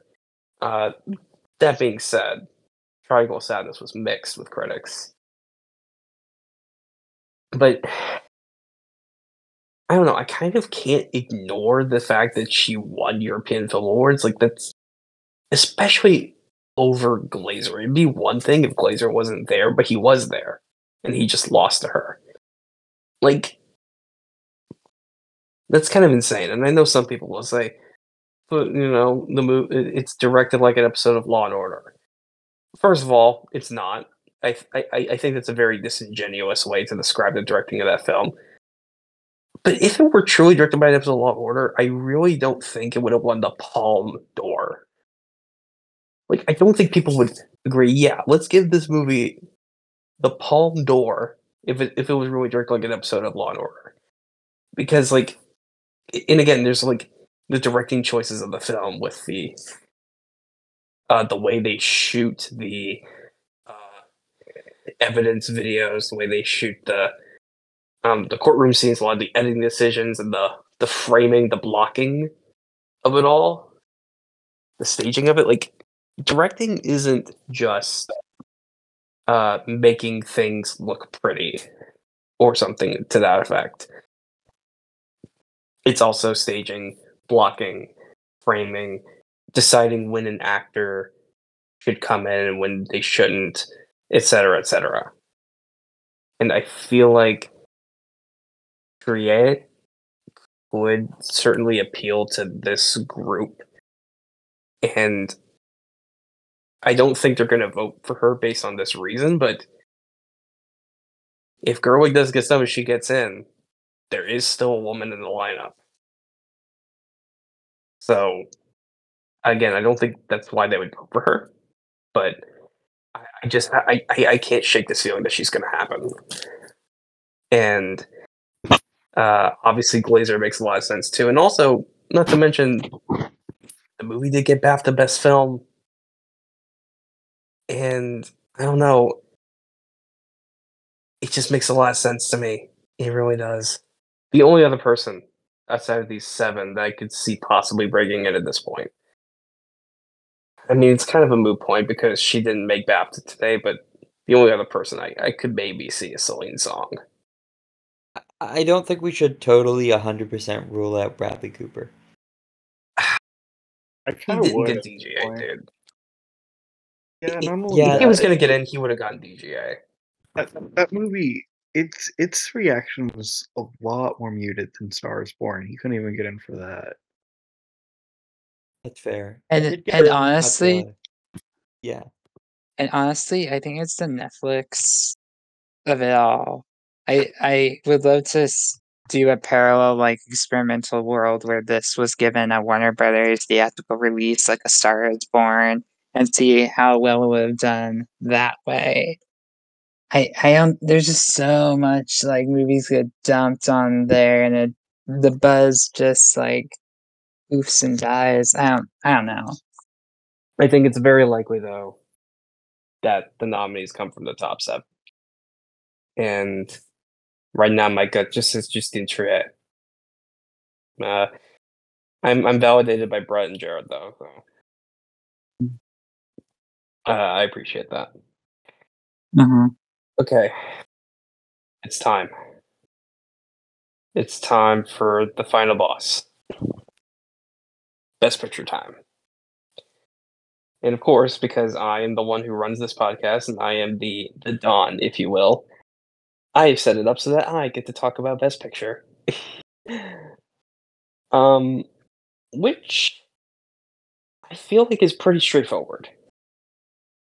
Oppenheimer, Barbie, Poor Things, The Holdovers, Killers of the Flower Moon, Maestro, Anatomy of a Fall, The Zone of Interest, American Fiction, Past Lives. I know it is scary to predict the PGA 10, but I suppose it's bound to happen eventually. And also, run down through the other movies, there really is not a good enough argument for, I don't think, any of them. At this point, I agree. I was trying to earlier figure out if I could remove Maestro from my list and put in Origin. But it feels weird to do that for that last minute campaign. You know what I mean? I don't know. Yeah, it's not going to be Origin. Don't think it's All of Us Strangers. That doesn't make that much sense. Saltburn doesn't make a lot of sense. But if that happens, the entire world is going to hear Jared. Like it's not. I'd be just so shocked. I mean, I would be. sitting- Here's the thing, if Saltburn gets in, people are gonna hate it 100, 2,000, 800, 400 times a million more than they already do. So it's like, live and let die. I'd rather just like get my own personal corner than just constantly see hate because I got an over Zone of Interest and just on my feed every day until late March. Yeah, I don't. So, I don't think it's impossible. oh yeah, no. Saltburn to There's- slide in, but I don't see it happening. It would, I mean, it would make a what's really even- cool surprise. What's even the argument for it is the thing. Yeah, I just don't think it's going to be in enough categories. Like, I mean, I think I have it in 3 right now, so that'd be enough to get it in. But like, Yeah. I don't know. I still kind of think like, because like the argument I made to where I think it's going to get nominations is the fact that like it is a buzzy movie, it is a popular movie, it is a well-known movie, it is in people's subconscious, but it's not a universally beloved movie by any means. Certain people are just talking about like, what do you think about that? Did you like that? You know what I mean? And so in that regard, I don't. It's not like the Poor Things when you walk out of it and people are like, well, that was like the most magnificent thing I've ever seen or whatever. You know, that's not like the exact reaction people are getting from it. So I don't think it'll get into picture. That being said, it's like 11 or 12. Mm-hmm. There's an outside shot that knocks me out. It's probably a strong argument for it. I guess my strong my argument hot take, my hottest take of pictures, I think Mastro is 10. Okay, yeah. I think that Mastro could get knocked out by something. I don't have a good enough justification for anything to say that it would, though. Like, again, I was trying in my head to do the origin thing, and I was like, no, I don't really see that happening. It just seems kind of off. And I can't think of another. It's like, yes, maybe Saltburn, but I don't have enough confidence in that to actually just straight up predict it. Smastro's still gotten in a lot more things than Saltburn has, obviously. So I don't know. It'll be interesting to see. There just really isn't a case for anything else. Like, no Saltburn, no Color Purple, no Origin or Spider Verse or May December. Like,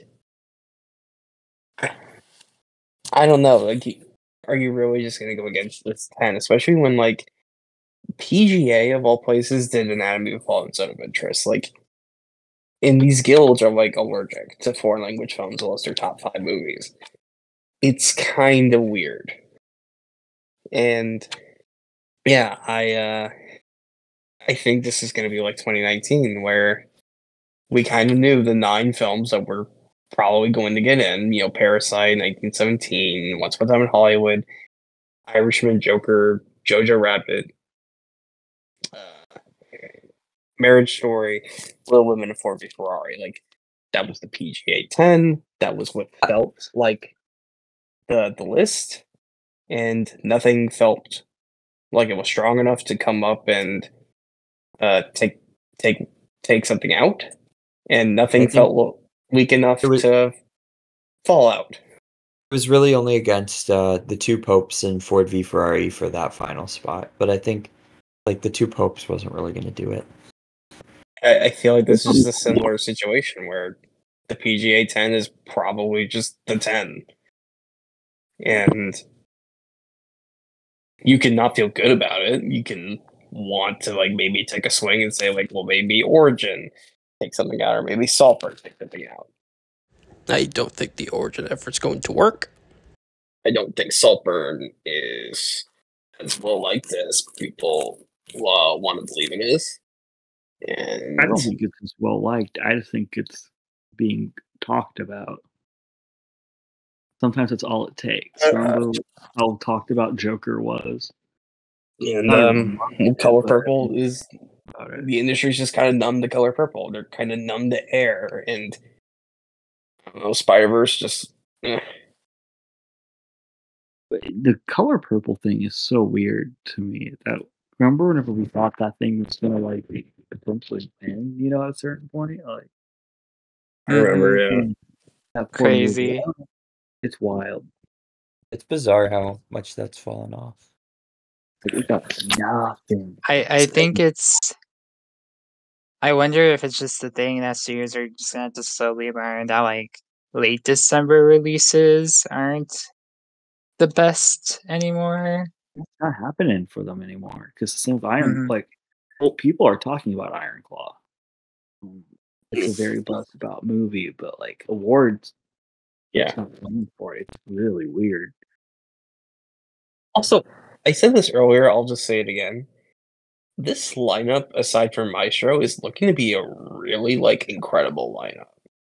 Like, yeah, I don't even hate Maestro, to be honest. Lots of 9s and 10s here, I think. I don't think Maestro's the worst one here. Huh? I don't think Maestro's the worst one here. It's good. Go off, man. I mean, I think it's. Let me see. And look, if you just swapped out Maestro with something like, you know, Monster, Perfect Days, Boy and the Heron. I think, you know, this might contend with the 1975 Best Picture lineup, where you had One Flew Over the Cuckoo's Nest, Dog Day Afternoon, Jaws, Barry Lyndon, and Nashville. Yeah, that slaps. Like, that's a really great. But where's the Iron Claw? I know. I'll never get it. I'll never understand it. It makes my head hurt. The fact that like Zac Efron is not winning the Oscar is so weird. So weird.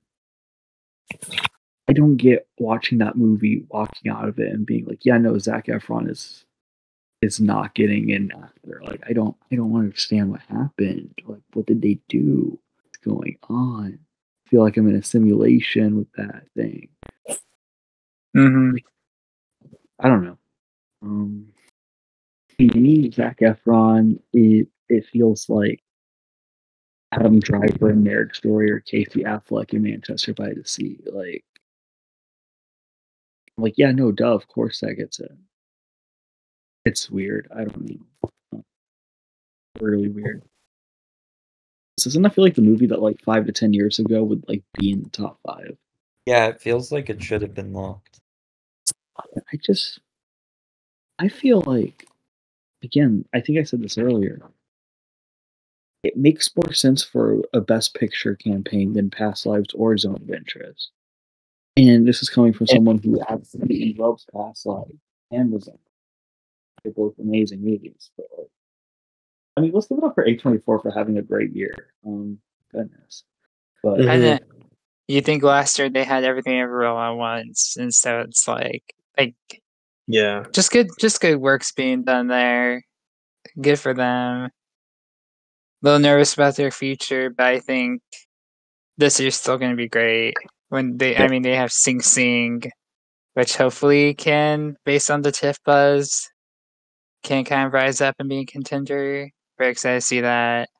yeah, I Wait, feel like why we'll are be you talking worried about about? this next year. Why are we worried about their future? Are they getting bought out? So yeah, there was so it's not even really confirmed, but there was a big article a couple weeks ago that they're gonna try and stop making dramas and lean a little more into IP because they are basically taking these they are like any business or they're kind of starting to lose money. So that's why they have like they're making a Friday the 13th prequel Peacock series, and What? just stuff That's like that. horrible. Oh my Yeah. god. That's Yeah. awful. And that they're gonna try and move away from dramas, which is like, no. Are you sure? Are you sure that's not just like some like tabloid article? That's That makes no sense. that's why I said it wasn't like they released a statement, but it's let me see if I can find that article real quick. It might be something like they're not going to move away from dramas, but they're going to try to balance it or something. I don't know. Or yeah, try their hand at maybe making more artistic IPs. Yeah, I know what they because are. like I kind of You know don't that believe piece- them moving away from dramas part. Yeah, and they're branching out to other mediums. Like they're doing music now with the Talking Heads album. So like I feel like they're gonna make money in other ways. They don't have to go to like Yeah, so it's an blockbuster. exclusive from the Wrap revealed that Studios been on the lookout for more action and big IP projects to expand its reach in the industry. Do that's why they're saying like Civil War is going to be their first like big test because that's going to be just a full on action movie. The Wrap has revealed that A24 is no longer going to restrict itself to indie movies and series. With the struggle to acquire rights to the Halloween franchise, A24 has paved the way to a new strategy. A distribution exclusive ad on the topic. Everyone in the independent film space is aware that A24 needs to pivot to more commercial films alongside its art house slate. But 2.5 billion validation is pretty obvious that they need to expand to more commercial films. I swear I read something said that they were gonna. Okay, here it is. However, the expansion of the production house in search of big budget commercial films do not mean that the studio will be moving away from mature driven dramas. Okay, my mistake. I thought I read that they were going to. Yeah, So I they're was just gonna say that does not sound like A24. My apologies, but they are. I mean, they are Nah, going you're to all good. do that. They are going to do that. Hey, Peacock listen, man. We all get Friday the 13th. more. We all get more sometimes. You know the Yeah. Happens is the best of us. you know the that famous video game developer on Twitter, I can't think of his name, that people love. Kojima. Yeah, he's like they're doing an entire series with him too. So I feel like that's the type of IP Yeah. they're going to get into, you know? Yeah. All right. Well, this was a very special episode of the Oscars Mafia. I guarantee like 95% of our predictions will be totally wrong. It will look like the dumbest people in the world, but it's fun anyway. We hope you enjoyed this this episode. If we somehow helped your predictions, that's great too. And thanks for listening, and we'll talk to you when we get the nominations. Peace. Again. See you later, everyone.